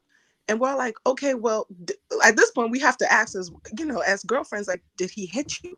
Are you okay? Like, you could tell us. She's all like, oh, he never hit me, but he came close to me, like, in an aggressive manner. This is me. Okay, your face and my face are the same thing. I said, sis, if a man comes up to you aggressively in a certain, my own father doesn't do that to me. My father talks to me from a distance, say, come here, princess. I'm like, hey, like, I know your dad, my dad, like, our fathers don't approach us like that. I was like, he can't do that to you. But this is the point I'm trying to make for telling his background story. I agree with everything that Jeff said. I think Jeff just left. But I wanted to add this too. Damned if you do, damned if you don't. But you have to be careful with the man you are as a woman who is either building something or just figuring out her life on her own. Because if you're not, you allow anybody in your space that basically speaks over you or manipulates you or confuses you of what love is. And I have to always say this, love is patient. Love is kind. It does not envy. It's not a boast. It's not self-seeking. And a lot of people forget that aspect of that. Love is patient. Love is kind. And I think a lot of women say, I want this kind of man who makes this money, who makes that money. I'm like, what about kind men? What about a patient man? What about a man who considers you before himself? Doesn't the Bible speak of a husband loving his wife more than himself, even more as Christ loved the church? And I'm just always, and this is not the first matter. My girlfriends throughout 2023 have been going through it with men that I'm even at the point like, what should I do? Should I just sit down somewhere? Like, I'm so afraid because I just don't want to have, like, I barely have trauma. I'm not trying to have more trauma. Sorry, I'm at work. So if you hear stuff in the background, but I barely have trauma. I'm not trying to gather trauma, as a young woman and then carry into my marriage because I decided to date some fool who spoke over me and who made me feel as insignificant as you could feel as a human being on this earth. You know what I'm saying? And it's just one of those points. I just want to add, I feel so bad for Keke because I think everybody just wants love. Every woman desires love, a husband, a family. That's what like innately is in us. She's 30 years, so I can relate to her because I'm almost around that age at this point. But at the same time, it's one of those things. Should I just settle for the guy next to me? Or should I fight for the love that God has given me in my dreams? So that's the point I'm going to end at. But it was great meeting y'all. So I have to go back to work real quick. You guys have a great rest of your day. Kenny. Thank you, Kenny. I appreciate it. I don't know if Jason want to answer her question. But, I know she's going back to work, but she left us with a question. Then if you want to answer it. I'm going to say, settling, there's one thing, and this is specifically to ladies. The type of love that Kenny has described, right? Hold on, there's a camera. There you go. Is a type of transformative love because the sacrifice from a man's point of view that comes with that, if you haven't received that in your life, you don't even know what it feels like. It really does something wonderful. And it's something that you're not going to get if you settle. Now, it doesn't mean you can't have a happy marriage. It doesn't mean you can't have something successful. But what I have noticed with some people, that there is something missing, and you have to be okay with that. So I will never be one to tell you, go ahead and settle. I'm a Christian, born again Christian. I've been for 10 years. I know what certain pastors say. I get it. I know traditions. I know old school. Not everyone got married because of the love that we talk about. I get it. But we live in a different generation. And I don't want people to have painful marriages because there's some of the foundations that's supposed to be there are not there. To me, is have those foundations and have love too. And just wait. Just wait. But before you think about waiting, make sure you're also working on yourself, because someone else put a question in the chat about how do you avoid these types of men. And the fortunate thing is, unless someone has a disorder, you're probably not going to notice certain things in the beginning, or not everything in itself. But there are certain things that we all notice, but we ignore, that we say it's whatever, it doesn't matter. And this is why I say to people, take time to get to know someone. Don't be afraid to ask any question that you want to ask. At the age that we are, if a man if a man has an issue answering certain questions, that's not the man for you. If a man can't answer the question about does he want to get married one day, or why you're asking that on the first or second day, I will say to him, grow up. Like, these are conversations we should be open about, because they're so important. So take time to get to know the person. Ask all the questions you need to. But before you get there, do the work on yourself so that you're not ignoring certain red flags, so that you are aware of, certain traits, certain behaviors, what it could equate to. You're aware of patterns in people. You still could choose a particular person, but you're better prepared to deal with it. And most importantly, speak on it. Don't be afraid to call things out. Don't minimize what the person is doing. Call it out and see their response. You will always be in a better playing field that way. And I say it in the way that I'm saying it is because I know it's difficult. It's even for men, it's difficult. It's very difficult meeting someone who you feel, when it comes to mental, emotional abuse, doesn't have to be physical. Like, as men, we don't want that. We don't want to have to deal with those types of challenges and unhealthy relationships. It's even difficult for us, but we can put things in our favor by making sure we do the work. And at the same time, because I'm a Christian, I'm also going to say, make sure there's purpose between you and that person. Anyone can still behave the way they want, but make sure there is a purpose in what you're trying to build with this person. Before you commit yourself to that person, commit that person to God more than once, and allow God to really show you what's going on. I know some Christian couples, especially online, have done it in a week, 2 months, 3 months. Yeah, that's them. Don't use them as a way to say it's going to happen for you. Let God make it happen for you. Don't try to orchestrate that. You take your time and make sure that you at least have the right eyes on when you're looking at certain things. And it is. Love that. Unpopular opinion, Phil. It's good to have you on the panel, bro. Talk to me. Hi, good morning. Can you guys hear me good? How you doing, bro? Smooth, brother. Yes, sir. So I want everyone to listen, because I'm going to say something that may not sound as quite as nice as I normally am. Yes, sir. I'm mortified at what's happened to Kiki. This is the second black man she has outed for abuse. I am absolutely mortified for her, because, like I said on Twitter, she's beautiful, she's talented, she's jovial, like, she seems like such a great girl. I am mortified what happened to Kiki. And as I'm with you, Kojo, I still stand on my opinions with the Usher situation. But the one thing I want everybody to remember, and I think, Jason, you just said it, time. Kiki entered into this relationship with this man and had a baby with him without knowing him. I am one of the few people that was upset to learn that she was pregnant by this man without being married by him. I was upset. I have to admit it. I'm not a Puritan Christian. We all make mistakes, but I was upset because this is a woman who has such a bright future and a bright star. She should be with no man making lifelong commitments unless they're making lifelong commitments with her, such as marriage. And the young lady just said, the young lady who just was on the line, yo, get the love that you wanted. If you believe in God, God is love. God would never put you in a situation that's going to cause you pain or distress. If you want love, you should always go to the love that is going to benefit you and that's going to elevate you to the next level. I hate this for Kiki and for other women. Men like this dude who are physically abusive to women, like you said, Kojo, have a control issue.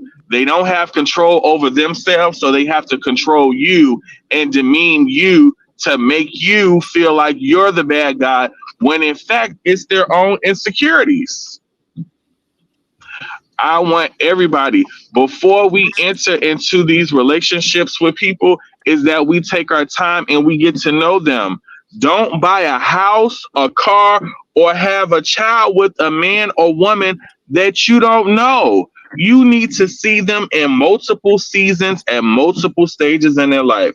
I need to see you when you're happy, when you're sad, when your money right, when your money up, when your money funny, everything. We need to slow down and take our time. This brother needs some serious help, because what's going to happen, you're going to kill somebody or someone's going to kill you. But my last thought before I have to get off and get back to work and still listen in is that we need to take our time. There's nothing wrong with slowing down and getting to know people before we have, especially before we have children with them. Because I'm a social worker as a professional. Slow down. Know the person that you're having children with. And when people start giving you red flags, hey, yo, get out of there. You found one person, you can find somebody else. It's better to kiss 100 frogs than to get beat on by one.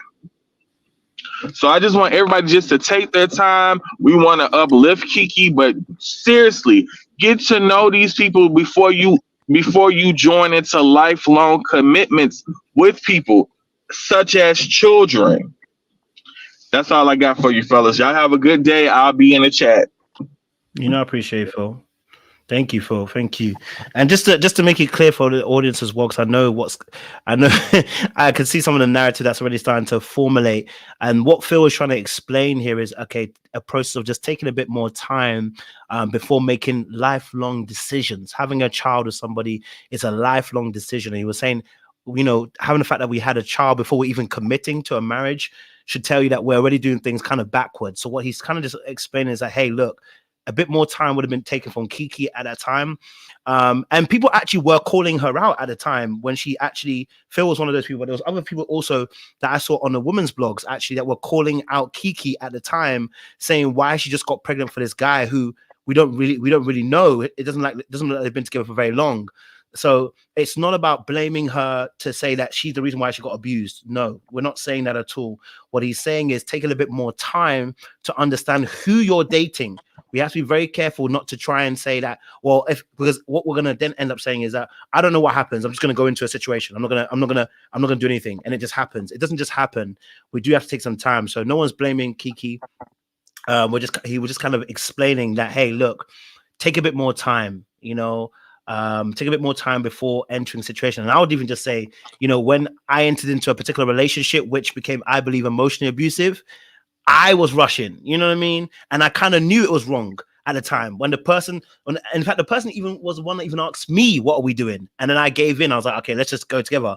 But actually at the time I knew that this relationship probably wasn't the right relationship. And there were things that I didn't like. Hence why I didn't ask to be in a relationship. I was still trying to buy more time to go along. So in that instance, I have to take accountability on my end in terms of why I was taking that much time. I knew there was something not quite right with the relationship, but I stayed because I wanted to because of my own situation I have. I had my own Captain Save 'em, Captain Save 'em up, energy. And that's what allowed me to stay in the relationship and stay longer than I needed to. And not only that, but to even enter a relationship, because there were red flags that were evident at the beginning. And like I said, most people that we're running into, not everyone's a narcissist. Some people are just abusers and they have red flags. And some of us who are not being aware and taking time to slow it down before we get into relationships may miss some of these flags. And that's how we get into situations with people that aren't good for us, as well. So go for it, Jace. I'm gonna add to that as well, because we're mentioning their son Leonidas. I like that name, by the way.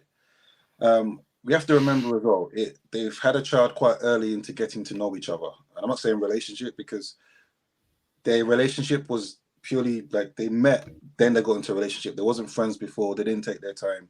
So I agree, it's still early. Having children most of the time puts strain on any relationship or marriage. And that can create a dynamic that's highly stressed. And someone who doesn't deal with themselves too well can obviously act out. Now, as it pertains to Darius, this guy is not a guy who had a purpose.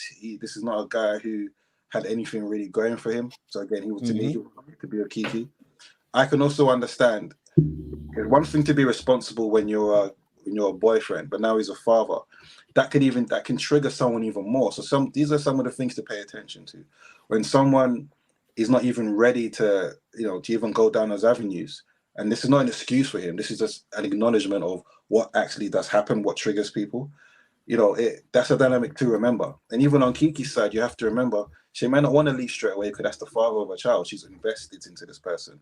There is emotions there. So it may not be as easy as some people might think of just leaving, but there are so many dynamics. There's so much dynamics that happen in these situations that it can take people to the wire. It can take people, enduring all of these types of things to actually understand, what, as much as I'm losing certain things, leaving the situation, what I'm losing is not something I want to take with me, because what I'm getting is going to be so much more.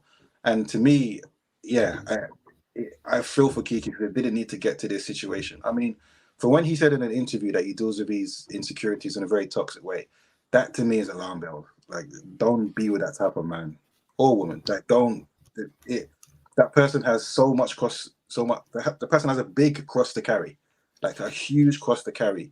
Being with them, I'm talking from experience here. Being with them is an issue. So for me, this situation, I think we all feel the same way.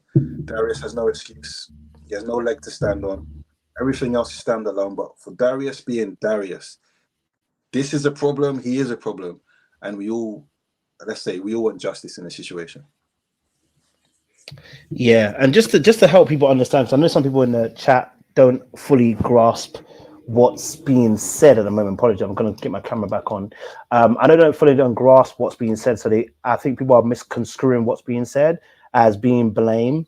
So let me put myself in the situation so that they fully understand what's going on. So when I got into a particular relationship, right, which I feel like had emotional abuse aspects in it, right, the very beginning when I started the relationship with the person, of course, not the very first day, right, but once I started interacting with the person, and I always say this at the beginning, I said one of the things that was a big red flag was a person was like, you know what, I just go through phones. It's just, I got a toxic trait. I like going through phones. And I said, that's okay. I can handle that. It doesn't mean anything. You know what I mean? I can handle that. Right. But the moment I said I can handle that, I remember myself. I remember whether it's the Holy Spirit or whether it's my own understanding. I'm not going to say either or, but let's say both were talking at the same time. Right. I knew at that immediate moment, I said, this is what you did in other relationships. And the relationship was bad, right? And this is what I'm highlighting is there are often red flags that come into play that people ignore. So maybe the red flag might not have been so a crazy thing. He's not going to hit you at the beginning. No, he's not going to necessarily maybe cuss you out at the very beginning. But there would have been one or two things. There would have been one or two things that the person might say or do that you're like, hold on, I should pause. I shouldn't even go any further because what they're saying, it doesn't sit right with me. And so what I'm trying to explain is that when that first thing, when that first person,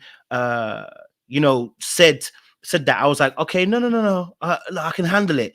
But it was something in me that said I can handle it. And I was saying, what was that? Well, that's my own Captain Save 'em energy, right? Me wanting to save the person is that energy. Now, the going through phones was only a step in what was about to happen, because there was more that happened, far more, right? So that was the first part that I didn't realize till later on. The person is now saying to me, who are you having counsel with? Who are you counseling? I want to know who you're counseling. Next minute, the person saying to me, I went through your phone while you was asleep. Next thing you know, the person telling you, listen, They're now triangulating you, saying we had a little thing where you say, "Oh, we didn't want to talk to exes, whatever." Suddenly, the person will have amnesia. Oh, I spoke to my ex, and and they're intentionally telling you this because what they're trying to do is setting you up, and you don't realize there was so many different things through the course of a relationship that was happening. I was like, they spinning the narrative back onto you instead of just actually accepting what happened, lying. I said, "Whoa!" And all of it was starting to mount up and mount up and mount up and mount up, and there was far more. Now the person never hit me. The person never got to a place where they hit me. All right. It was never about the person hitting me. They never hit me, right? But there were certain comments that were made, certain control issues that were put in place. There were certain things that were happening. I was like, whoa. And then by the end of the relationship, I'm like, I really suffered, I didn't realize I was suffering that much. And of course, I hope it never would have got to that place where someone hit me, you know what I mean? But, so that you see how easy it is. Someone said, that's why I messed up. That's the same thing we're trying to say about Keke Palmer. You are going to ignore certain things. See how, the reason why I put myself in a position is so that you can say that. Because what I don't want is that kind of where people are going to be like, we're going to ignore the fact that there are red flags that people aren't ignoring. I love the fact you can say that I messed up. Good. Now apply that to Keke too, because it would have been red flags that he would have issued at the very beginning. And that's what we're trying to highlight. Don't rush. Slow it down. There is something about you as a reason why you don't want to see certain things. I didn't want to see it. I just didn't want to see it. The red flags were there and I didn't want to see it. Right. And so during the course of the relationship, I'm seeing it, but I'm kind of ignoring it at the same time. And when I address it, my own ego is telling me, well, if I just understand the person, then I can solve the issue. And that very, very notion of me trying to solve the issue is what gets used against me. And the person does more and more and more underneath the guise of, well, just understand me. You understand me. You know that this is not me. I'm not trying to do this on purpose. You know that I'm not trying to hurt you. You know this. You know psychology. You know what it's about. And before you know it, you're deep in the trenches somewhere that you don't need to be in. But it starts at the very beginning. What did I miss? And what red flags did I go past? So we weren't blaming Keke Palmer. What we were saying was, let's try and understand what's going on here. And we're saying, as Phil was explaining very, very well, don't rush. Don't rush it. Because when you rush, there are things, that go past that. You know what I mean? So if anyone's out there, I don't want you to take that message that we're necessarily blaming Keke Palmer. We're trying to help people and understand certain things. And maybe you can understand my story and how easily you could easily say to me, I messed up. That's what we're talking about, So that's all we're saying in that respect as well. Okay. Yeah, exactly, Elsa. Try to be wise. Chi, go for it. Sorry. Hi. Sorry, I hope you can hear me. No, we can. You're good. Thank you. I just wanted to say, like that unpopular opinion guy, when he came, I was kind of thinking similar things to what he was saying. I think us, I really feel sorry for Keke Palmer, but us as a society, especially women, we need to be very careful what message we're putting out there and that we're giving younger ladies. Because when Keke had a baby and she was pregnant, all the women were rooting for her. You go, girl. Whoever says she's not married, why are you saying that? You do you. Yeah, he's a house husband. He needs to put a ring on it. Oh, blah, blah, blah, blah. And we were rooting for her. Like, I'm 30 now, but if I was like 23, 24 without a man, I would be thinking, oh, so it's okay to just have a baby with like a boyfriend or someone that I've just met, as long as I want to have a baby. So yeah, so I can do that. I understand that, it might be an error that had happened or something like that, but sometimes it's okay for us as a society to say, actually, these are the blueprint, this is the standards that we want. And yes, things can happen outside. We don't shame. However, this is what we would prefer, this is what we would want. But now it's just kind of reactional. Yes, we were supporting her when she had a baby and we were like, okay, Darius, stay in your place, she's rich, blah blah. And now that she's being abused, we're like, oh, actually, yeah, you shouldn't have done that. Now this, now that. Like, no one knows what to do. We're just waiting for things to go wrong and then say how things should have been. So, and now there's a baby that's involved in all this. So, it's such a shame, really. I feel sorry for her, but I think we as a society need to reflect what message we're sending out. It's a good point. I love that point, Gigi. And I actually do remember the time when it actually happened, because she showed her belly on she showed her belly on I can't remember what show it was. It was an American show, and she came out and she was wearing a suit, and then the suit had a little baby gap, and she showed her baby, and everyone was rooting for her at the same time. So I do remember that moment. It was one of those moments where it was like celebrated as well. I do want to say as well, like, for any man out there, who's looking at the Keke situation, this is indefensible, right? I can't defend the brother. You know what I mean? And that's why we're trying to give both sides, right? The person who's getting abused, we don't want you to be in that situation again. So we're trying to give you some wisdom. And for the men who also are watching this, I don't want to see you defending this brother, right?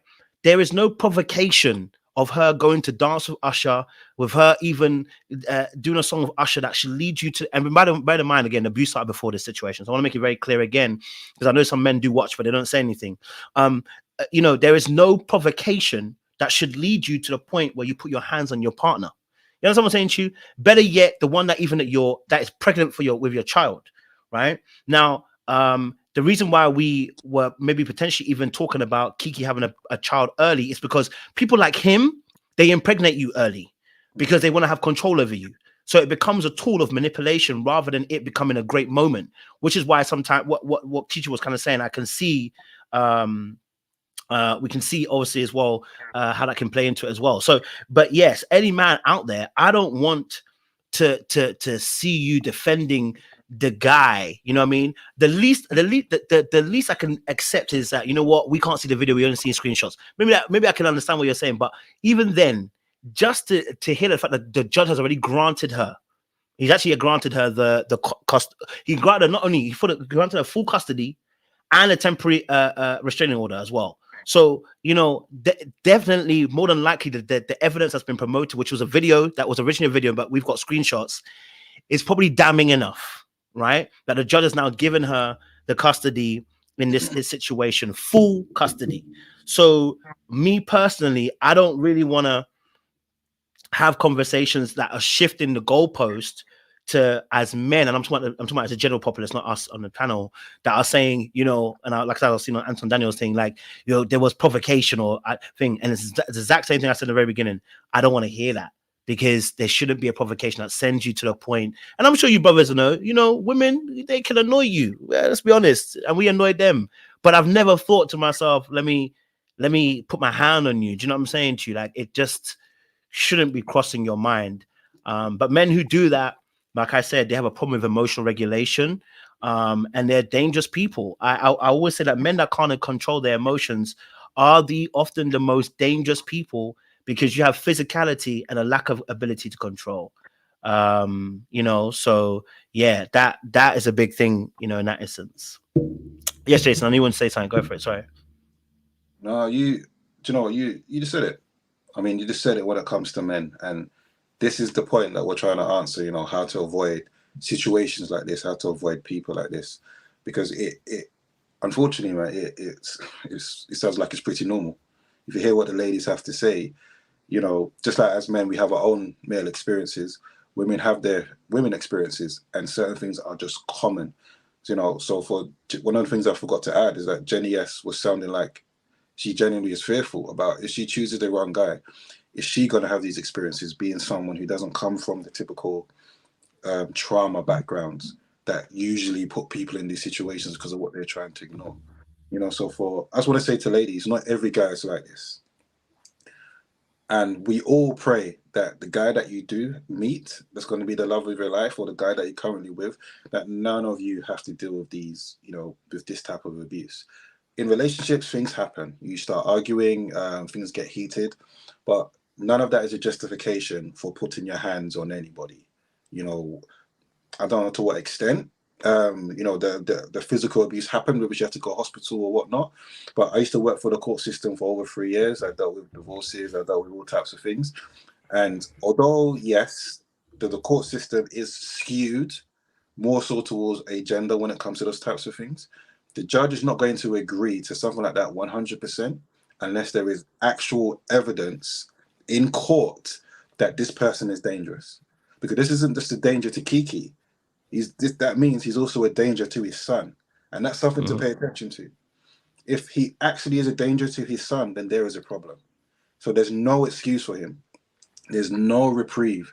He is a problem. Any man that's around him right now needs to pull him aside and say, bro, what's going on? I don't know if Kiki has brothers or whatnot. I don't know about her father, but this to me is a scary situation because I have 2 daughters.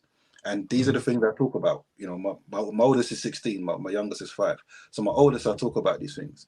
And that's why for me, my personal thing is, when I speak to men, I tell them, if you're in a situation where you get this triggered, you shouldn't be in that relationship. Communicate and say what's going on, but you shouldn't be in that relationship because you shouldn't get to the point where you become like this. Because as men, we naturally have the power.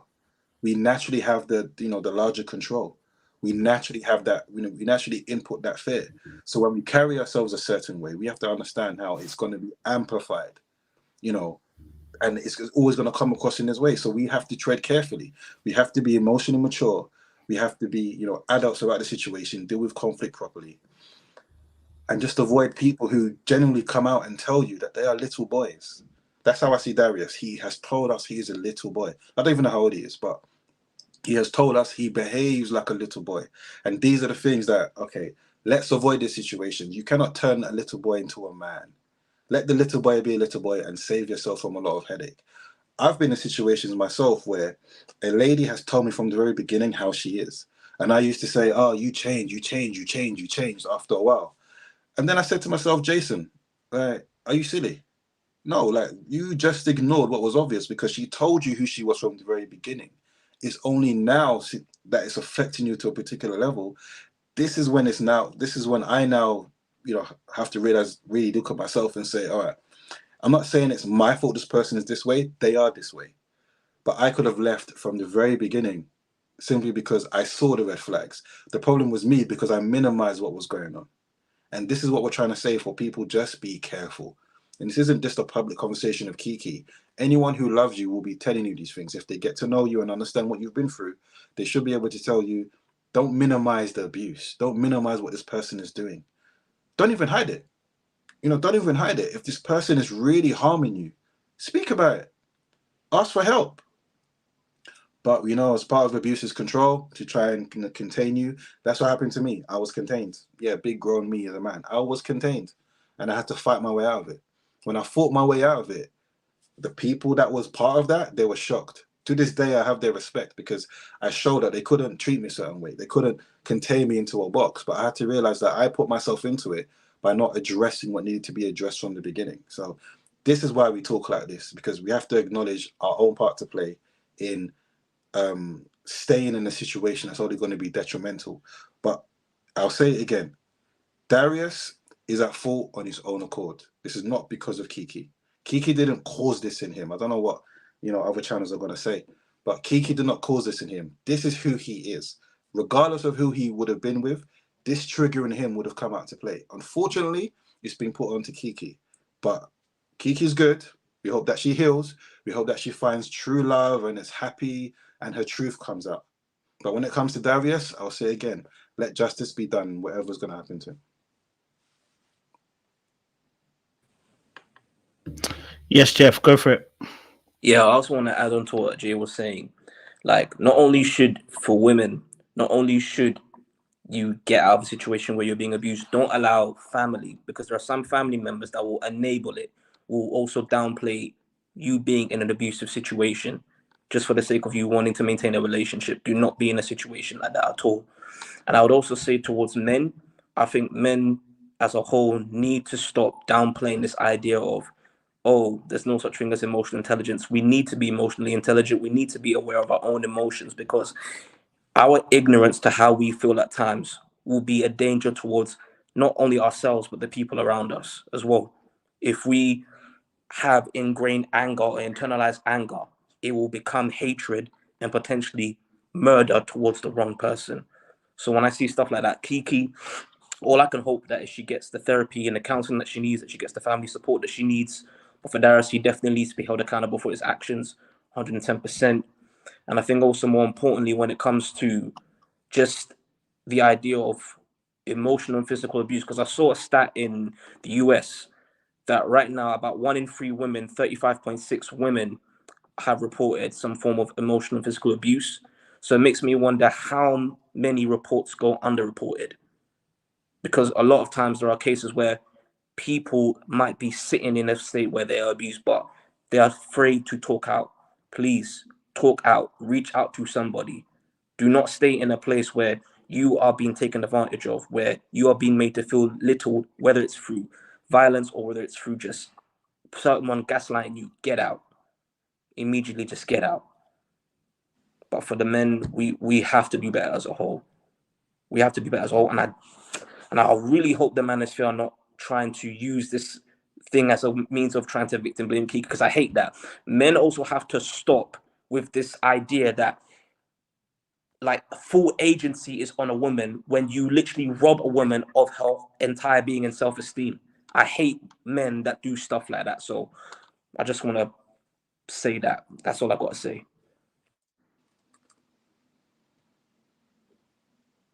Go for it, Phil. Good to see you back. Okay, first, let me apologize for causing a firestorm in the chat because I wanted to come back to clarify my statements. Okay, quick things. No one is saying that Keke is to blame for being abused because of the Usher situation. That's not what I'm saying. What I'm saying by the Usher situation is if I'm in a relationship, I wouldn't want to see something like that. That's what I'm saying. She's not to blame. She didn't deserve anything. She didn't deserve to be physically attacked for that situation. Let's make that clear, because I don't want you people going out there saying that or thinking that. That's not what we're saying. We just see the situation differently.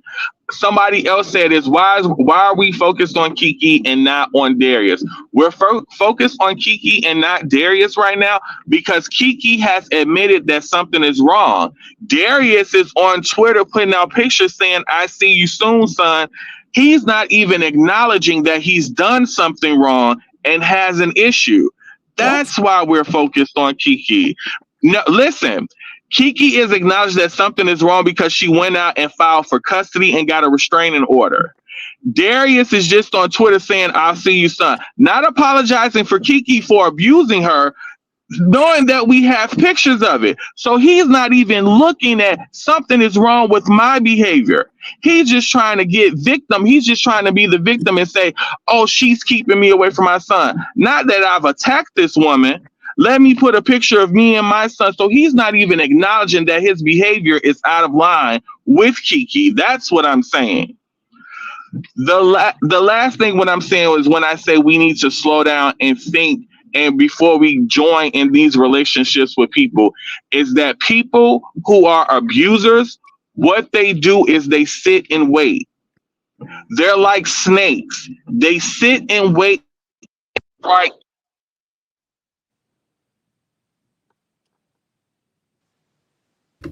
He will come back. I think his connection. What they do play upon your intelligence. They're cunning and conniving, and they're looking to see. Phil, sorry, Phil. We missed what you were saying because it cut out a little bit, bro. I don't know. I'm sorry. I'm saying with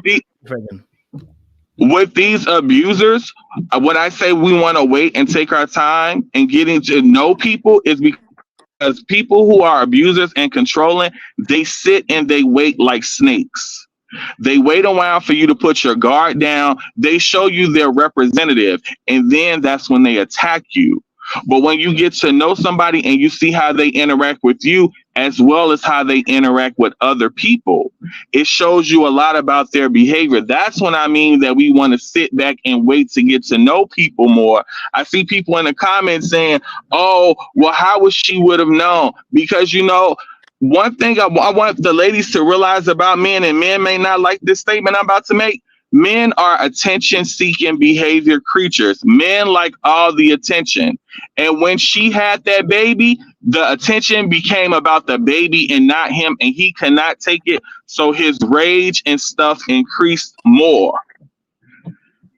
He is a jealous man. He needs help, but once he's not going to get the help he needs until he realizes that he has a problem. And going on Twitter, posting the baby talking about see you soon is not admitting that I have a problem.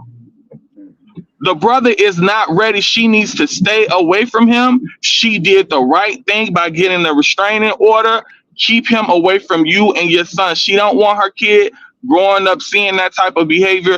Keke did the right thing. Keep him away until he's ready to admit he has a problem. Because brother has a serious problem.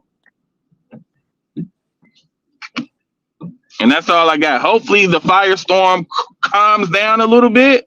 But, you know, we want to speak to Keke. We want to talk to Keke because she's the one that's taking the steps to change the situation. He's not ready. And that's one thing about abusers that people need to realize. They are going to take the longest time to admit that they're the one with the issues. Like she already said, he's jealous of me. He calls me names. He wants to belittle her and make her feel like she's the bad guy when really it's his own insecurities. So Keke is the one who's the smart one in this situation, and we have to talk to Keke to empower her, to let her know, hey, when you get in relationship next time, because her life shouldn't be over, Keke is a catch. Who wouldn't want to be with Keke Palmer? That's a total catch right there. When you get into your next relationship, when you heal and you move forward, when men show you these behaviors, you get far away from them as quick as possible. That's what we want for Keke. So we have to acknowledge some things that we saw because we don't want our sister to make the same, we don't want that same pattern of behavior to continue in her life. That's why we have to, point out certain things that may not be the greatest things. But hey, if we don't learn, we don't grow. That's all that we're saying, ladies, in the comments. We love Keke. We don't want to see abuse on Keke. Keke is a 10. She's top tier. This is a top tier woman. We want to keep men like Darius away from Keke, but we just want us.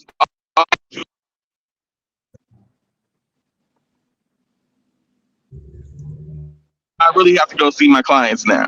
Still in the comments. Love you all. Love, bro. How you gonna end it like that? Phil be killing me, bro. Appreciate you, Phil. Honestly, appreciate you. Before I let the boys go, I think I've got a young lady, Gina. Gina wants to say it? Okay, go for it, Gina. Hello, Gina. Oh, you can unmute. You can unmute now. Because you're on mute.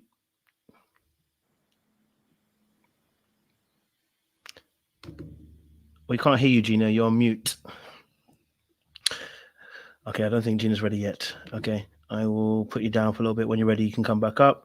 Orion Monet? Orion, yes. How are y'all? Orion, sorry. I'm going to kill a name. I apologize. Yes, Orion, go for it.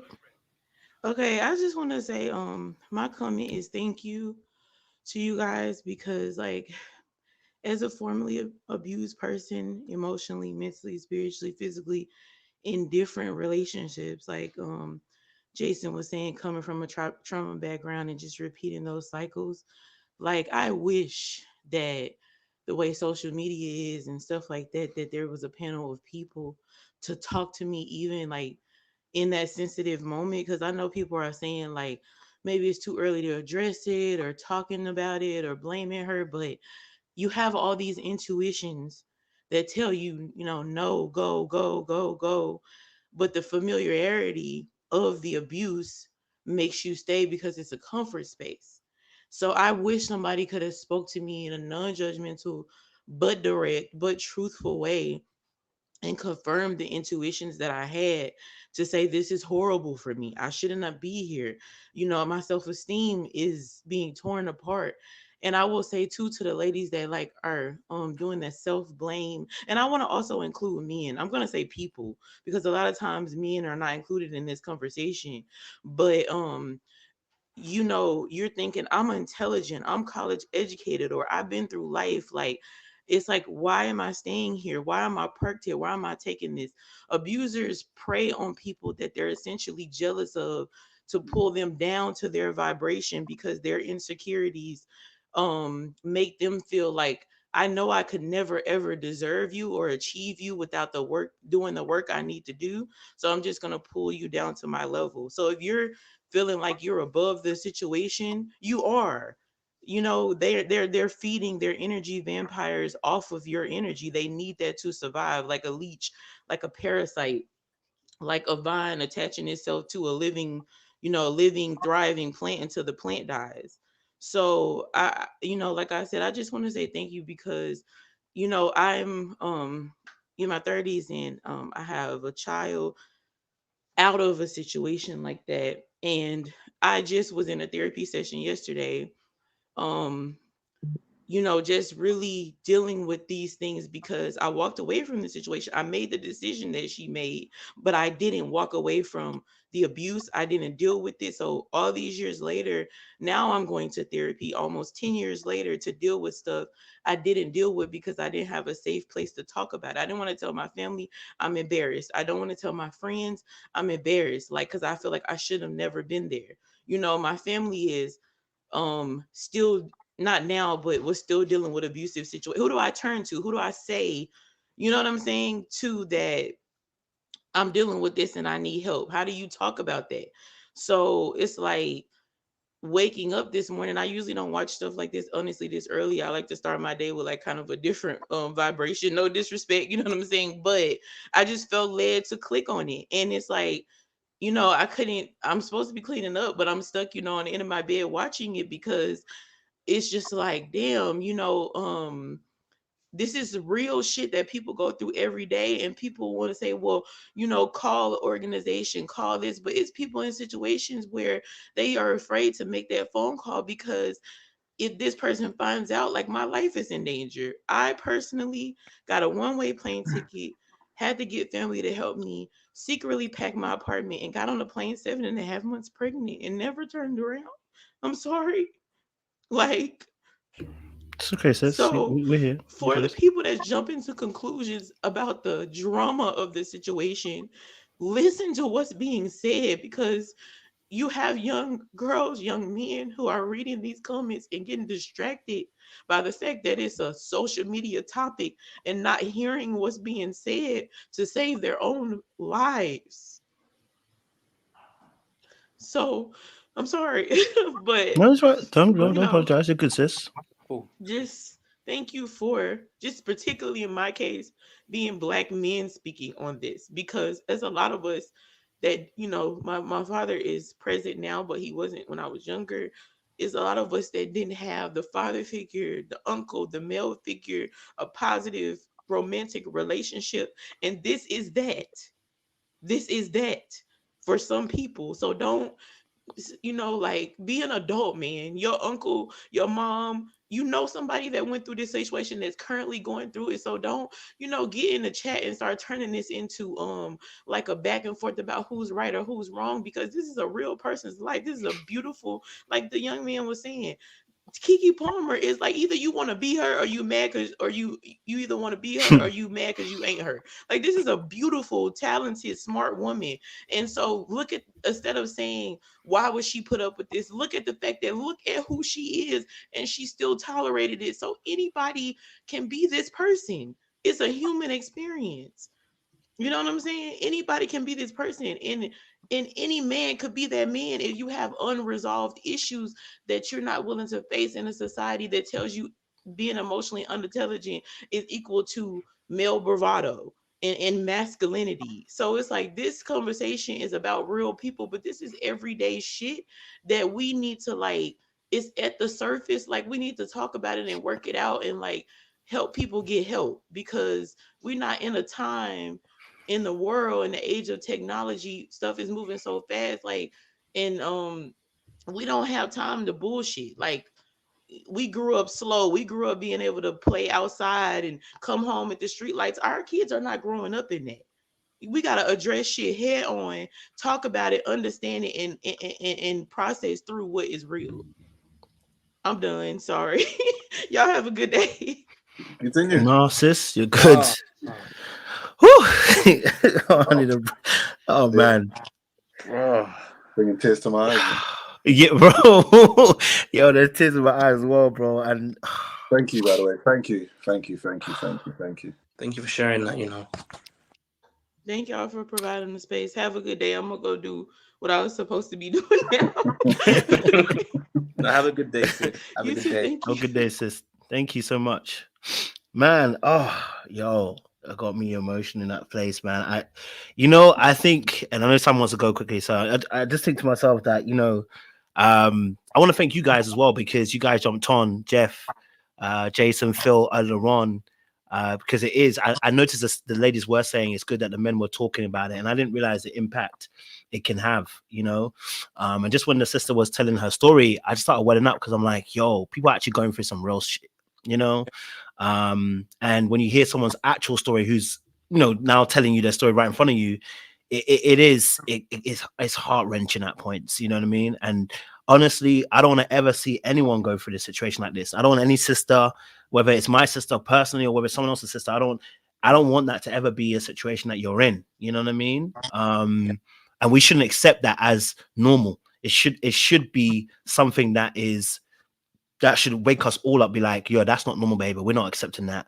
And we're not agreeing with that at all. So again, sis, thank you as well. We appreciate you sharing your perspective and giving us a bit more light as well in terms of this conversation as well. Sam, you wanted to add something? Go for it. And I know I got Gino behind the scenes, so hopefully Sam is working. Go for it, Sam. Sorry, I'm gonna be very, very quick because my battery is about to die. But this saddens me a lot, because a lot of the times when we go on platforms, it's back and forths, point scoring, debates and stuff like that, and you realize that, wait, hold on, this is actually real experiences that people are going through that is physically, emotionally, spiritually hurting them. Do you get what I'm saying? For me, I was just hearing, especially what the previous caller was saying, and it's kind of like, as men, and I'm not saying any man on this panel or anybody in the comments, but sometimes we can be way too defensive when we get called out for bad behavior.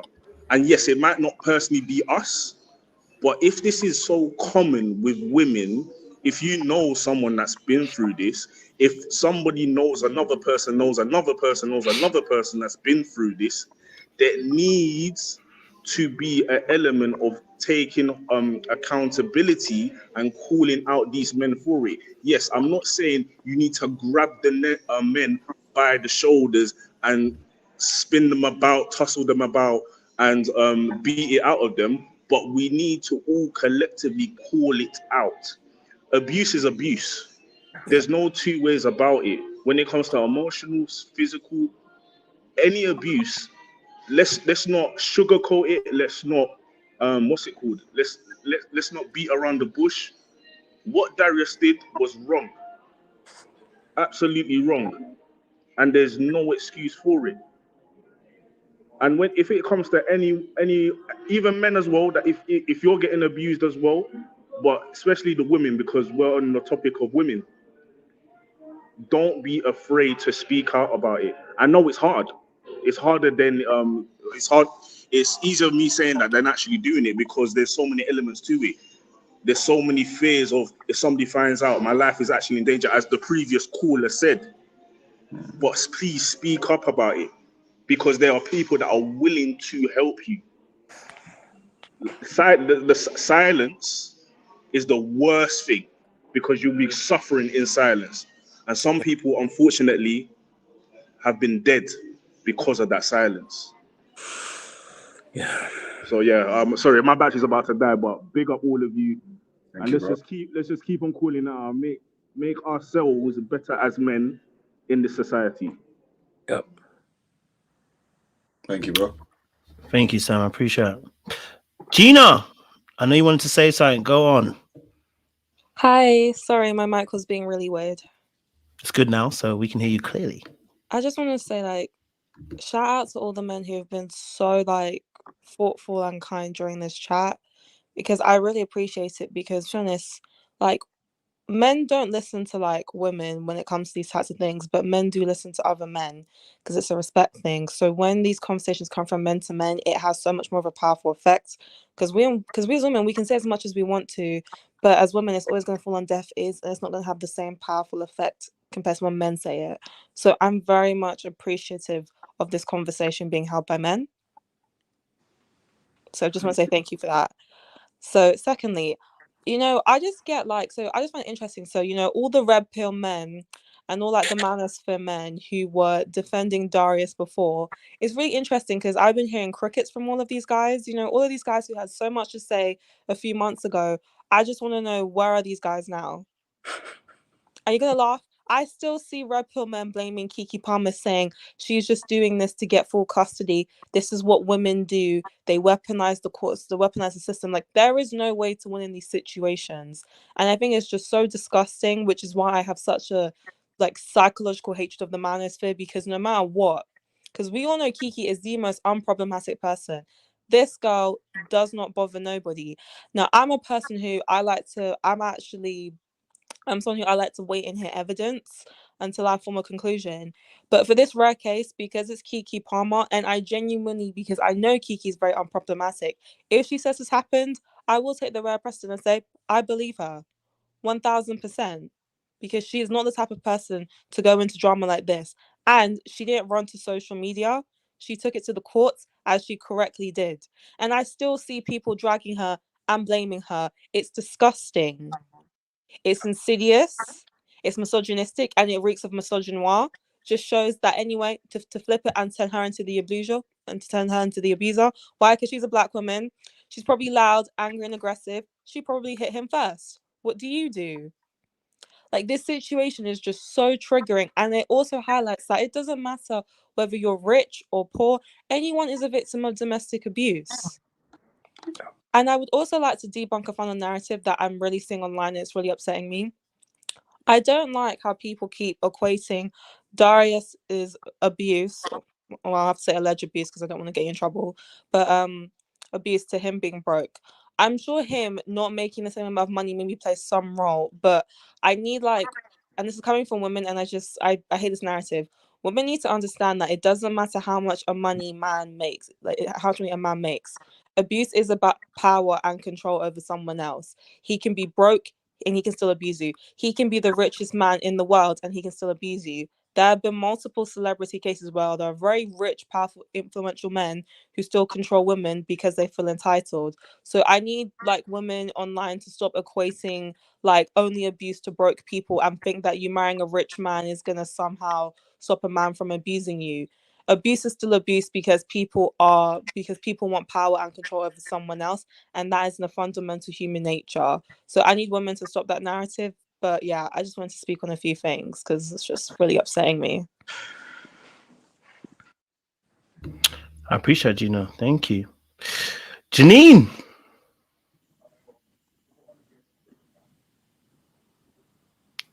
Are you there, Janine? You need to unmute. Hello. Hello. Hi. And just like Gina was saying, I definitely want to applaud you all as men speaking up for the women because it is so needed. We cannot do it by ourselves. We need strong Black men that are willing to speak up. So I definitely want to thank you all for that. And I just want to say matter of fact, that's the first thing I saw when I opened my Twitter, and I just couldn't believe it. And when I saw some of the pictures, I can't explain my anger. Because I hate that she even had to experience something like that, because that's nothing that any woman should ever have to experience. And unfortunately, I've experienced it myself. And the type of fear is no word to express that when you sometimes are questioning, am I going to make it through the situation? And with that being said, I have to really agree with that young man that was on here earlier, the unpopular opinion.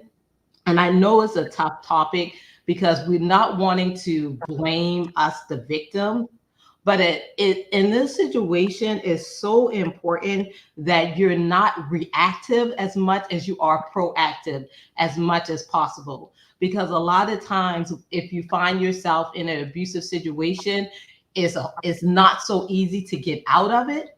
So if you can really take a lot of the warning signs seriously from the beginning, when it begins with the emotional abuse, because like he was saying, an abuser usually is going to first show you the good side of themselves, you know, so that they can win you over. So, but they're going to usually ease you into it with emotional abuse, with trying to increase their control over you. Well, why are you wearing that? Why are you choosing that outfit? Why are you showing so much? Or just different things like that. We have to start taking it more seriously in the beginning of the relationship, because once they get into the abusive part, is not so easy to get out of, because now you do have that fear, like the other young woman was saying, like, okay, if I say something, he might, you know, get even more aggressive. All right, so it makes it more difficult. So I will say that yes, we're going to hold the abuser accountable.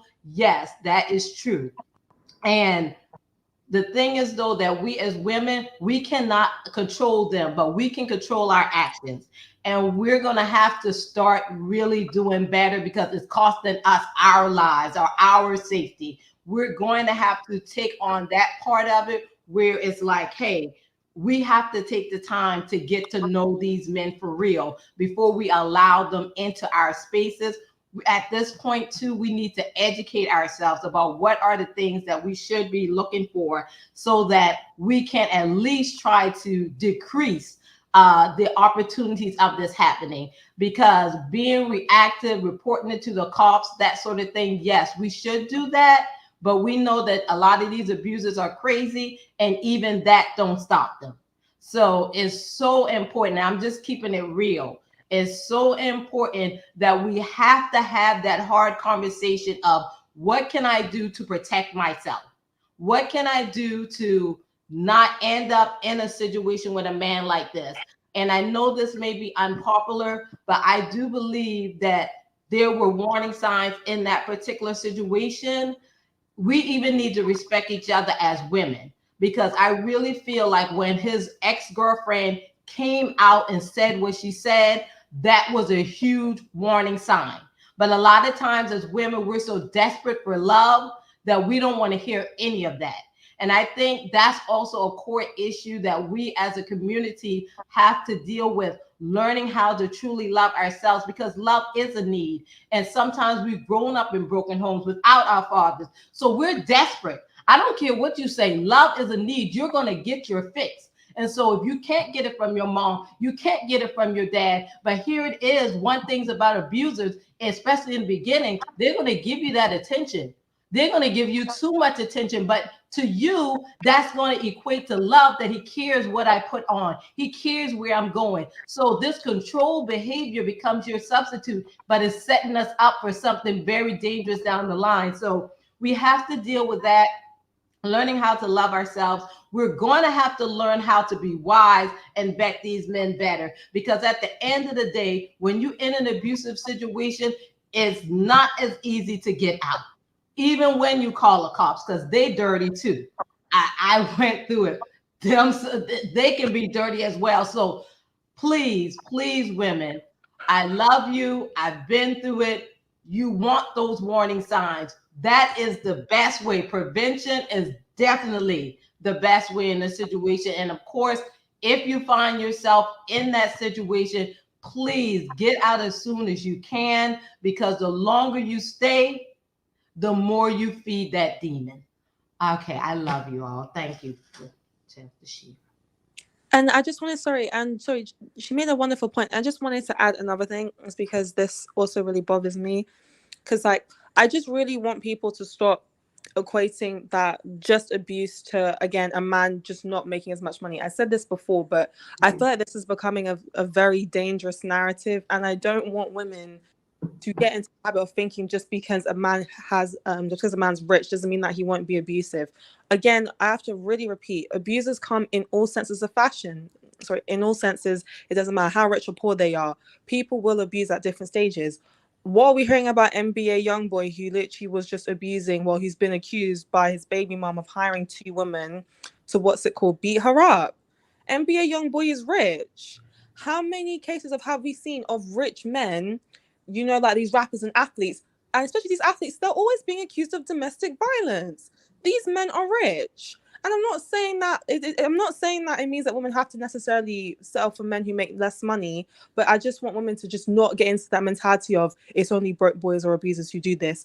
Any man, doesn't matter if they're rich or poor, is capable of abuse. So we shouldn't trap ourselves in that mentality. It's just that I keep seeing it online and it's getting really loud, and I'm getting very scared of that rhetoric because I think that one is just as equally dangerous.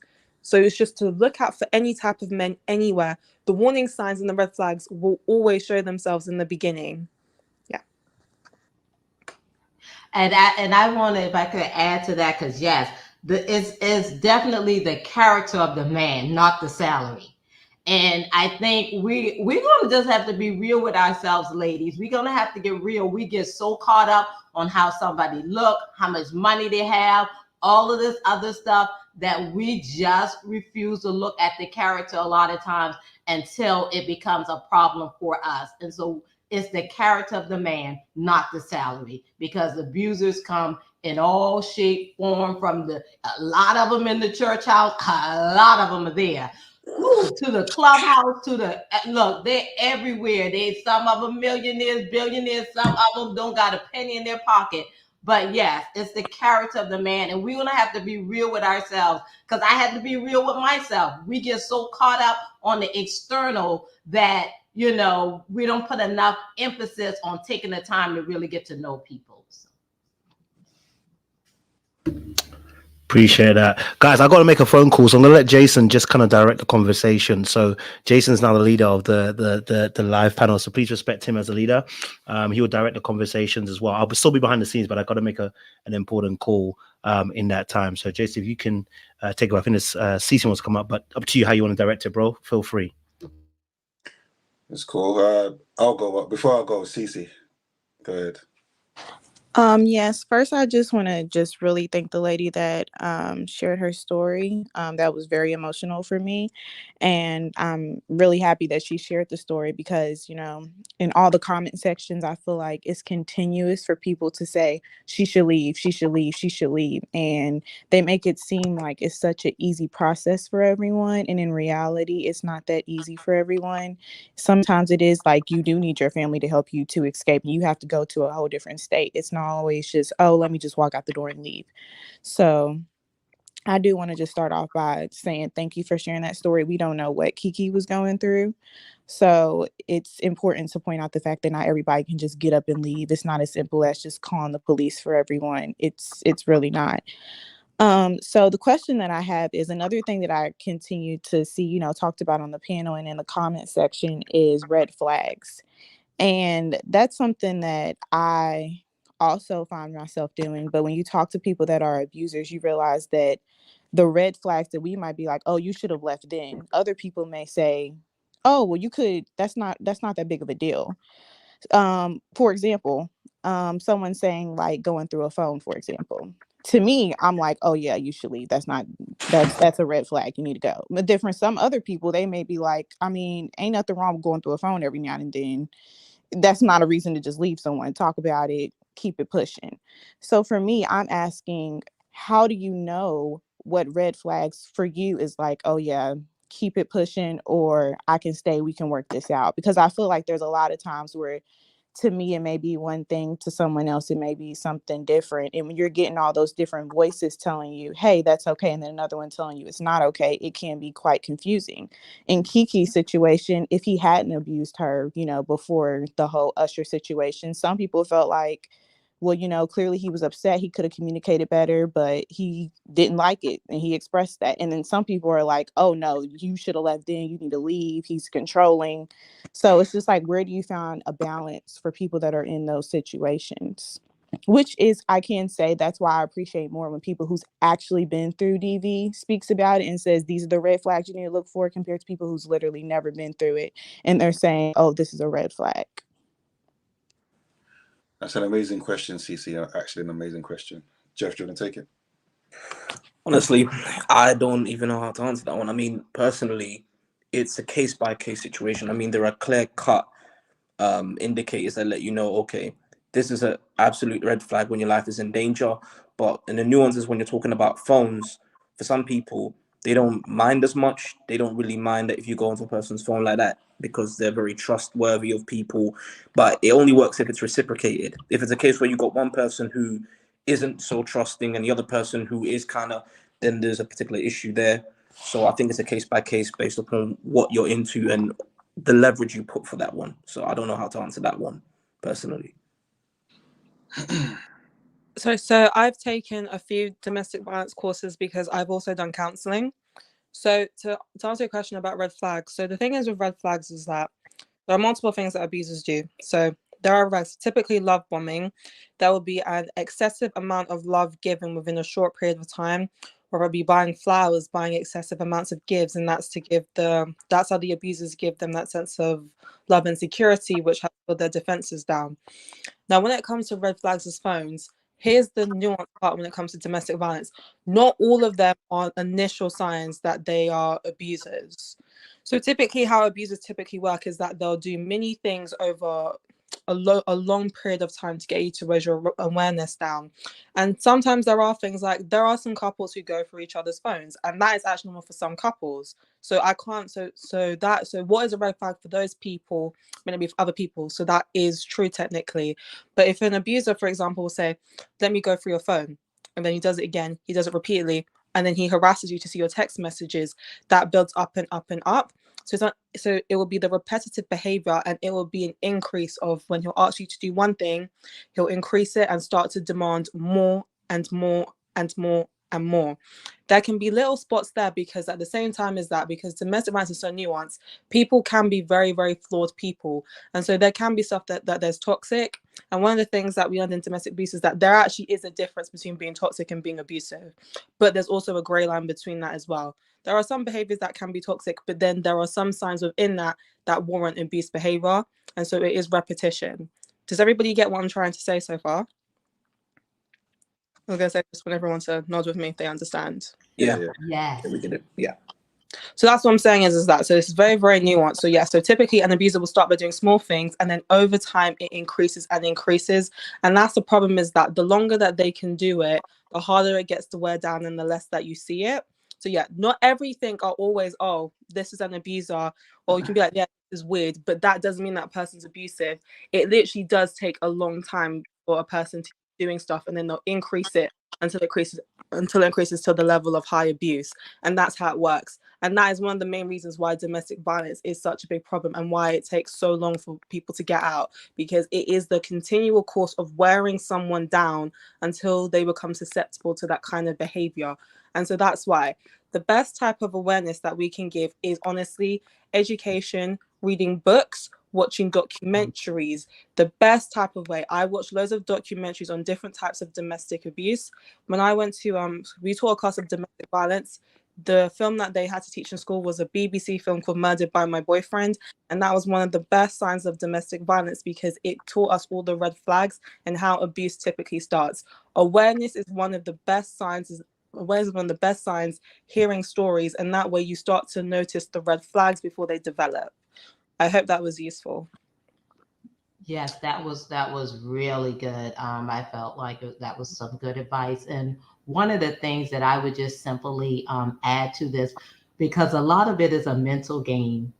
And I can remember when I was going through my situation, and inside of my brain, I'm trying to explain it, but it was something in my brain that was saying, oh, but that's like love.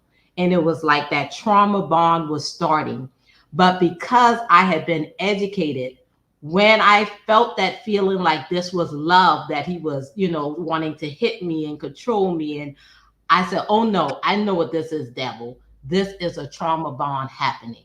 So a lot of it is mental and is happening subconsciously. So I would say the first thing that all of us need anyway is counseling. And especially if you went through a rough childhood, I would say that, hey, before you call yourself get into any relationship, go and get your counseling now. Work through those self-esteem issues, your desperation for love, because if you're desperate for love, you can watch the movies, you can read all the signs in the world, but that subconsciously, you're not going to be able to fight it because a love is such a strong need. So my first thing I would say in order to prepare you against domestic violence and ending up in that situation is to get counseling, heal those childhood wounds so that you can start getting validation from yourself and God and won't be in a desperate place where those red flags turn purple. Amazing. Thank you, Janine. Orion, I see you're back. Do you want to add as well? Yes, thank you. So first of all, Cece, thank you for what you said, and thank you for the positive things that people have said and written up story. And thank you for your question, Cece. I want to piggyback off of what Gina said on the logical side of things and psychological side of things, and then what Janine said about the kind of emotional side of things. And I want to speak about the spiritual part. So Cece asked, what are the red flags? Like, how do you determine those things? I want to talk about how the inside of you tells you, but because of trauma and life experiences, you learn to quiet that voice so much to the point that it's not loud enough for you to trust it, right? Because you know. And even in a situation, let's just take the physical part to make the most extreme example.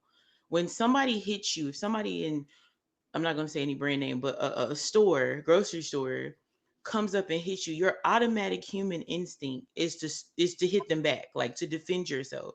So just take it into a relationship. Even if, like Janine was saying, your subconscious is attached to trauma bonding and an example of quote unquote love that's unhealthy. A person hits you, your automatic defense is either to, fight, flight, or freeze, to protect yourself or fight back. So your physical body, your whole metaphysical experience is telling you not to allow this person to essentially kill you. Even if you can't listen to your heart and mind, listen to your body. If the person is not hitting you, you get anxiety when you see them. Your heart starts to flutter. When you get ready to come home, you got to park in the driveway and take a deep breath before you get in because you know it's going to be some bullshit. Your body is telling you, this does not work for me. So while you're working on your subconscious and you're working on your emotional, maybe you don't even know the word trigger or trauma bond, or you haven't considered counseling. Listen to your mind, body, and soul tell you this is a no for me. Even if there's parts of your brain that says I'm familiar with it, the stuff that speaks to you that's not verbal, it's letting you know that this doesn't work. And this doesn't even have to go all the way up to abuse like we're talking about in this conversation. This could be just a simply misalignment of a relationship. Like you meet the person, let's just say hypothetically you sleep with him and you knew before you even did that, like, this ain't my person, but they fine. You know what I'm saying? So it's like, listen to the parts of yourself that are screaming to you, just like the body does when there's an illness and you start to get a cold, you start to get a fever, and people are scared of those things, but that's essentially the body yelling at you and telling you something is wrong in here and I'm giving you an opportunity to address it. So listen to those things, sit down, assess your body, see how you feel when you're in the room with people. Start with family members. It's tap into those feelings. And then by the time you get into a relationship, you'll know, when I walk in the room with this person, I'm at peace, I'm calm, the advice that they give me is solid, it works. Or the opposite, I'm unsettled, it makes me battle within myself, it makes me question my own intuition, the person that I've always been is now not okay. All of those things are telling you, hell no. That's it. Okay. Thank you. I just want to add two separate things, and I think it's actually important for. Can you hear Nako?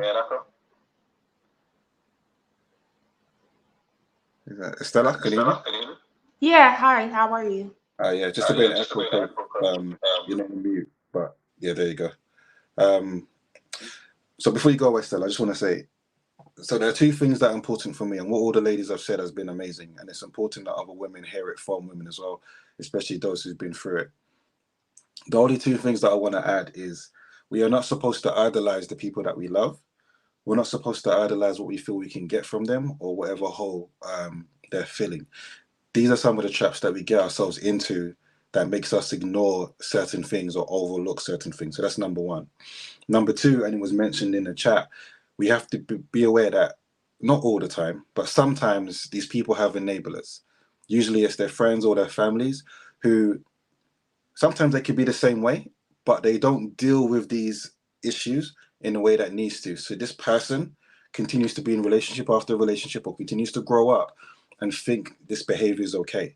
I mean, we saw Darius, his brother, he made a joke and said, I used to be the same way. This is at least what Kiki's mum is saying. So that means there is an inherent issue going on in a family where they may not see what he's doing is wrong. And men and women do go through these things where families are enablers. And you can't even speak to the family because, you know, they might turn around and say that you're the problem or you're wrong, or depending on what culture you come from. You know, in a lot of African cultures, for example, they mostly just blame the woman, which is not good. So just be aware of these things and understand what you're getting into. And the first thing actually that I want to address is the type of background someone comes from. Because I'm looking at the chat and anyone can be abused, no matter what type of family you come from. You can come from a 2-parent home. You can come from, you know, whatever type of family, healthy. Anyone is susceptible to being abused because you may not, you know, be in a place to protect yourself from it, or you may not even realize it's happening. Some abusers don't even know they're abusing, right? So anyone can. When it comes to us talking about what type of home you come from in terms of like a single parent home, etc., what we understand from a sociological point of view and a psychological point of view, you can be more susceptible to entering certain situations or being more okay with it because of what seems to be lacking. So this is where the correlation is. For example, I used to work for the criminal justice system for 3.5 years. And what I noticed that there was a lot more people in criminal situations, more DV situations, who came from 1-parent homes, for example. But there were people who still came from both. So I think it's good to understand where it can start, but either way, because it can still happen, you have to understand where you are and what didn't you see in the beginning. You know, what's going on with you in the beginning that you didn't at least accept what this person was telling you. In my case, the person told me from the very beginning, but I understood it as I was so focused on the love that I thought I was getting from this person that I just thought it's not a big deal. So I just put it to the side. So that was my case, right? So this is what I want to say anyway, just to be aware of these things. But ultimately, the person will always show you who they are. It takes time, but they will show you who they are. At that point, because you're not idolizing the person, you do have a choice to make. One thing that my pastor says, it's your life. You have a life to live. Remember that. Estella, you want to go? Yeah, I'm ready. Thank you. I wanted to answer the question about the red flags, and I'm kind of going to piggyback off of what you just spoke and what Ariane just spoke. It comes down to knowing yourself, where you come from, what your triggers are. So I'll give a brief testimony and then I'll get off. I had a boyfriend in my early 20s and we went back and forth and back and forth. And obviously that was the red flag, right? But at that time, it wasn't for me. I loved this man dearly. And we just kept coming back together, right? That's the push and the pull. That's the abusive, the emotional abusive part about it. And you, as the person receiving the abuse, has to realize that you do play a part in it. So that comes into knowing yourself and knowing where you come from. So to follow up with the story, eventually we get to a point where we argue all the time. Eventually we get to the point I'm pushing him because we would be in arguments and he would, not want to leave, and I would be trying to make him leave my place, or I'd be trying to leave from his place and he'd be trying to hold me. And one time I push him and he clocks me in the face. And that was the first and the only time that he hit me. That was the first and the only time any man has hit me or punched me in that manner.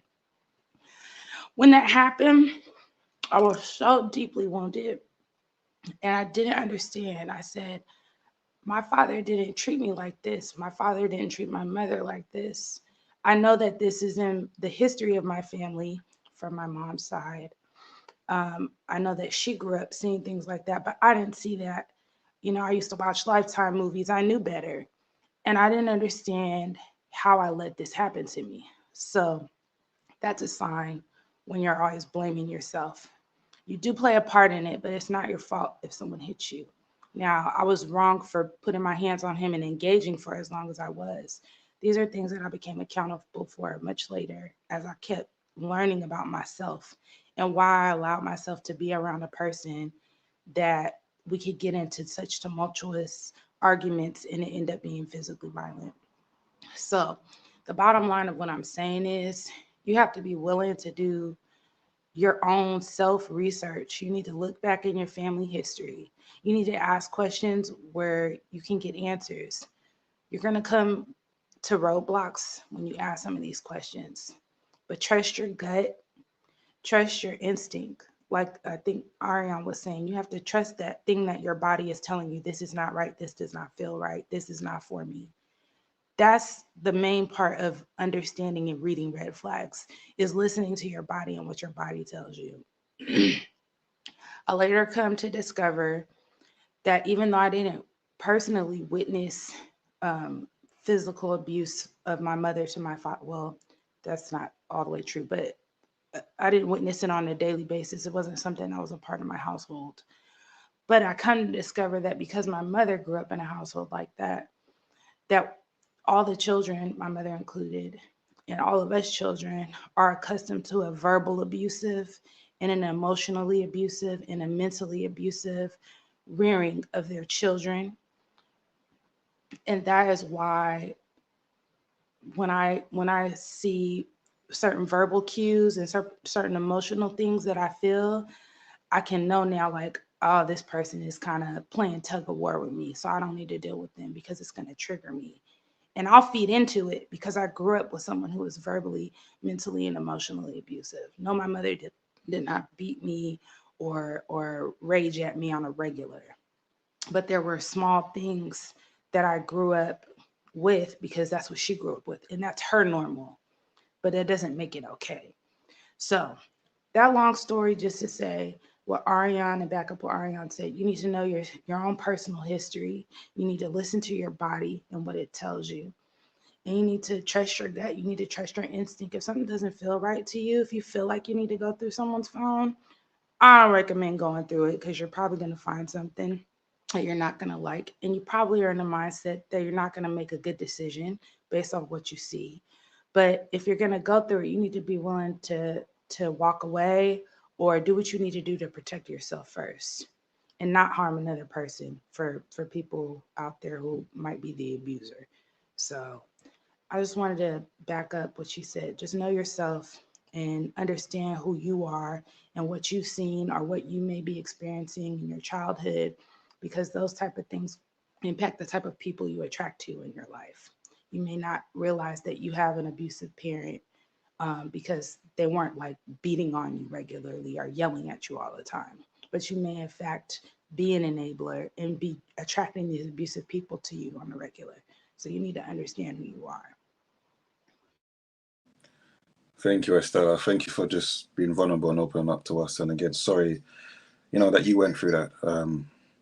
It's always difficult to hear because, especially when you understand the extent of what these things cause.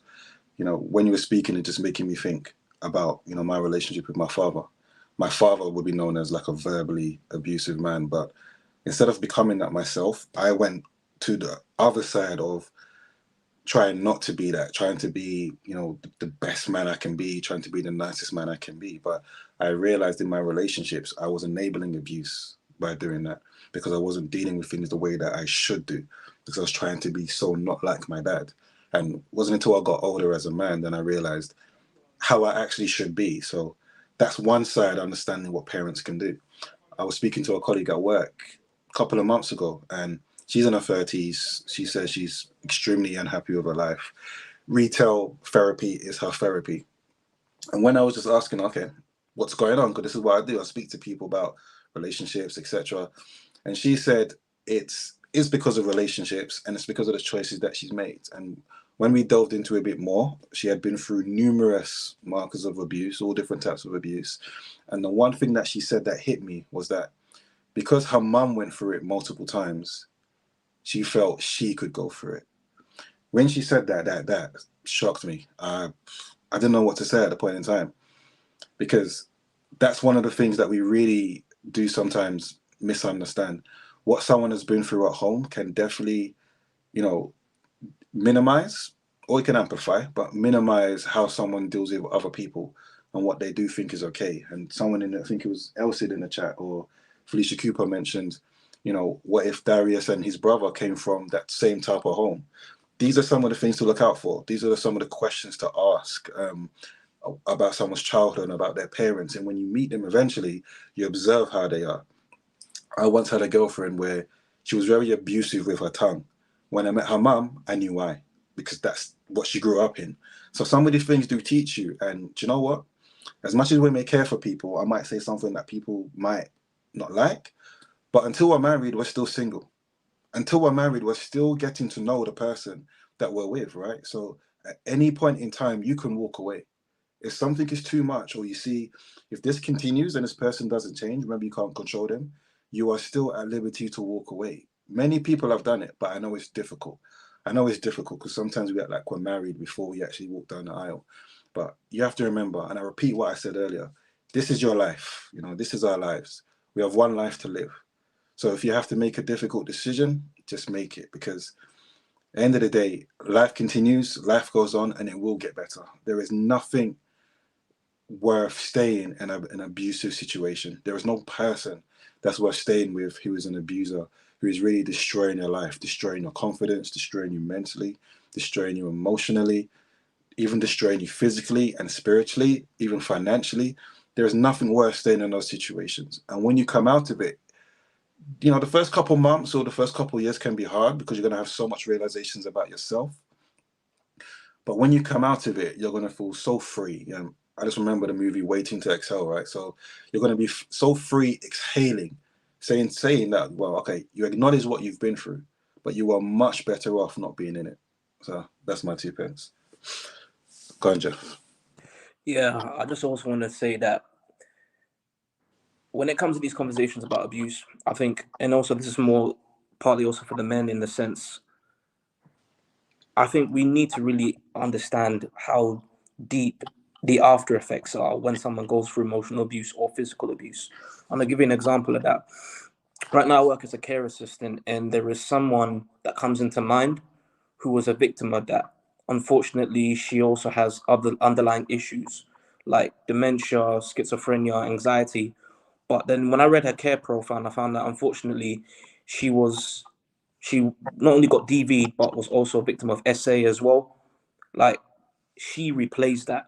Now, if you got dementia and your cognitive ability is declining and you're replaying memories and moments of that over and over and over again, and I'm seeing it in real time, it's like, a lot of times what I don't like is that, and maybe on our end as men, we always err on the side of logic, which sometimes we have to, but never to the point where we now downplay the fact that, someone has gone through something. A woman is complaining, saying that she is a victim of someone has touched me in an inappropriate manner, someone has done this to me in an inappropriate manner.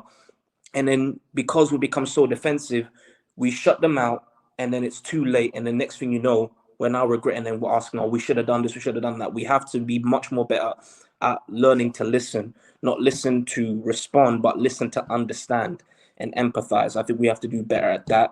And I think in regards to what women are saying in regards to love, look, loving somebody does not mean accepting everything that a person does. And I think there has to be an understanding of what love actually is. Because the fact that, unfortunately, there are women who are choosing to love people whilst they're being abused, that should never be. Love should always be something where you feel free, not feel like you have to be on survival mode with the person that you're dealing with in order to have a relationship. And I don't like how there'll be people, even men or red pill men, gone as far as to endure an abusive relationship. No, because sometimes that's too late. You hear too many cases of women who get emotionally physically abused and then they lose their life in the process. And yes, there are men who also go through this, but this conversation is about the women. And I think when it comes to red flags, even if you're not even being quote unquote abused, I think there are maybe telltale signs or indicators based by how a person may treat you. If you're continuously having to feel this negative, toxic energy coming from a person by the way they carry themselves and the way that they speak to you, and sometimes you may normalize that based on what you go through in your childhood. I sometimes did a bit of that, because if I was being disrespected, I'll know. Everybody knows what disrespect feels like. Everybody knows what being gaslit feels like, right? But then you normalize that because sometimes our parents will do that to us in the form of quote unquote tough love. And then you normalize it and then you think, oh, that's how I'm supposed to move. No, what your parents do to you should not be something that is normalized, and you do not normalize and then take that into relationships. And damn a man who does that to you and then you think it's a cool thing. Nah, I think there needs to be better change, better understanding of what love is and what love isn't. Love is something that is supposed to protect, persevere, yes, but when it comes to perseverance, it shouldn't be at the cost of your life. It shouldn't be at the cost of your happiness. It shouldn't be at the cost of your emotional and mental sanity. It shouldn't be at that cost. So I'll say that when it comes to issues of, it's not easy to get out of an abusive relationship, because now you make that your comfort zone because you now think that is love. And I think there are cases where that could be even considered Stockholm syndrome, right? Where you've been beaten down to the point where now you convince yourself that this is love when it's not. So I think we need to break this generational curse. We need to break this continuous cycle of letting this happen, because too often or not, we hear cases all the time where women go through this. Sometimes men, we become so dismissive, and then next thing you know, it's too late, and then we say like, I told you so. We have to get away from that. So that's all I've got to say. Amen. So true. Go ahead, Cece. Oh, I just want to end it by just telling everyone thank you for the advice that you gave on red flags. Even though I asked this question, another reason why I've been like really thinking about this is because I actually come from just the generational curse of people, getting abused by men. And I realized that when it was time for me to start dating, and now I've been in a relationship for 6 years, I realized that I was like, I'm not going to be like that. So I remember the first time me and my partner got into an argument and he raised his voice a little bit too much. I was like, oh, hold on. This isn't going to work. But I realized that I can't just like think of every little, like I can't expect my partner to also be perfect. So I feel like that's why I asked this question about like a balance between what is a red flag, what is acceptable, what is not. Because, I did see the good. I'm like, okay, this is the first thing that I felt like, oh yeah, this is a red flag. Let me have the conversation. And ever since we've talked about it, he's never raised his voice to me ever again. So that's why I do think what you said was very important about the therapy, because I feel like there has to be a balance. And I can say, I obviously don't know Kiki, but from a lot of her interviews, I do feel like she comes across as someone who tries to be very understanding. So she might be the complete opposite of those who are like, oh yeah, you do one wrong thing, I'm out. I feel like she's someone who tries to maybe kind of have like that savior complex, or like, oh yeah, it was just one mistake, like it's fine. I feel like that might have been something that she slipped into. So I do feel like there has to be a balance. And I do think that therapy can help you to discover that balance. And that's something that I've literally never noticed until we had this conversation. So that's definitely something I have to bring up in my next therapy session on, how you do experience one thing and then you kind of, you are waiting for that next thing to happen in that next person. And once they make that mistake, it's just having that balance of knowing, is this the time to leave or is this the time to stay and work it out? So thank you. Thank you, Cece. What you described was me quite a long time ago, where I was trying to be too understanding, but it was to my detriment. And a lot of us, we are on that hill, where we do try to be, I guess, more understanding than others have been in someone's life, because maybe we get where they're coming from. We get, their own situation, but it just boils down to, you know, how do you want to be loved? How do you want to be respected? And this is where the danger lies. And I just think as people, you know, if it goes back to unpopular opinion, Phil, what he said is just take our time. I really do believe we are in a generation where we do need to take our time and make sure that we are where we need to be in order to take on people first, where we are, you know, where we need to be in order to deal with conflict. We are where we need to be when it comes to being able to love and respect someone and eventually get married and even have kids. I feel like there's so many of us that are not ready for that level of maturity, that level of emotional intelligence that, you know, it does pour more fuel on the things that we're seeing. And unfortunately, yeah, it means people are going to go through it. So it is a difficult, you know, it is a difficult hill to climb, but we'll get there by having conversations like this, by holding people accountable. And I'm not even just talking about people in the public that don't know us, but I mean, in our lives, right? Our friends and our families, letting them know you can't do that. Let's not do that. That's not how you should behave. If you want to be happy, don't do that. If you want to be loved and respected, don't do that. You know, if you want to go jail, go ahead. But if you don't, you know, just stop doing what you're doing. If you need help, don't worry, I'll help you. But this is not okay. You can't be an abusive man or an abusive woman. But because women overwhelmingly are more affected by this, you know, I do feel, in fact, let's just talk about the black community. I do feel men in general need to hold other men a lot more accountable. I do feel black men need to really go into the communities. For you guys, it might be the hoods. For us, it's the same thing, and really speak to us as men so that we understand how destructive we continuously be when it comes to our families and, you know, continuing generational curses. So I do feel that conversation needs to actually just, you know, yeah, be a big one. But unfortunately, it's not popular. You know, it's not popular, right? People want the controversy. People want the hot takes.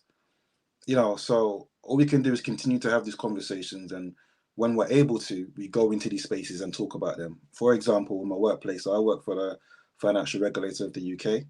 I'm starting a men's network there where we're going to talk about these things such as domestic violence and whatnot. But my angle is also helping them be better men, but also if anyone is going through something that's making them a man who is toxic, I want to deal with that.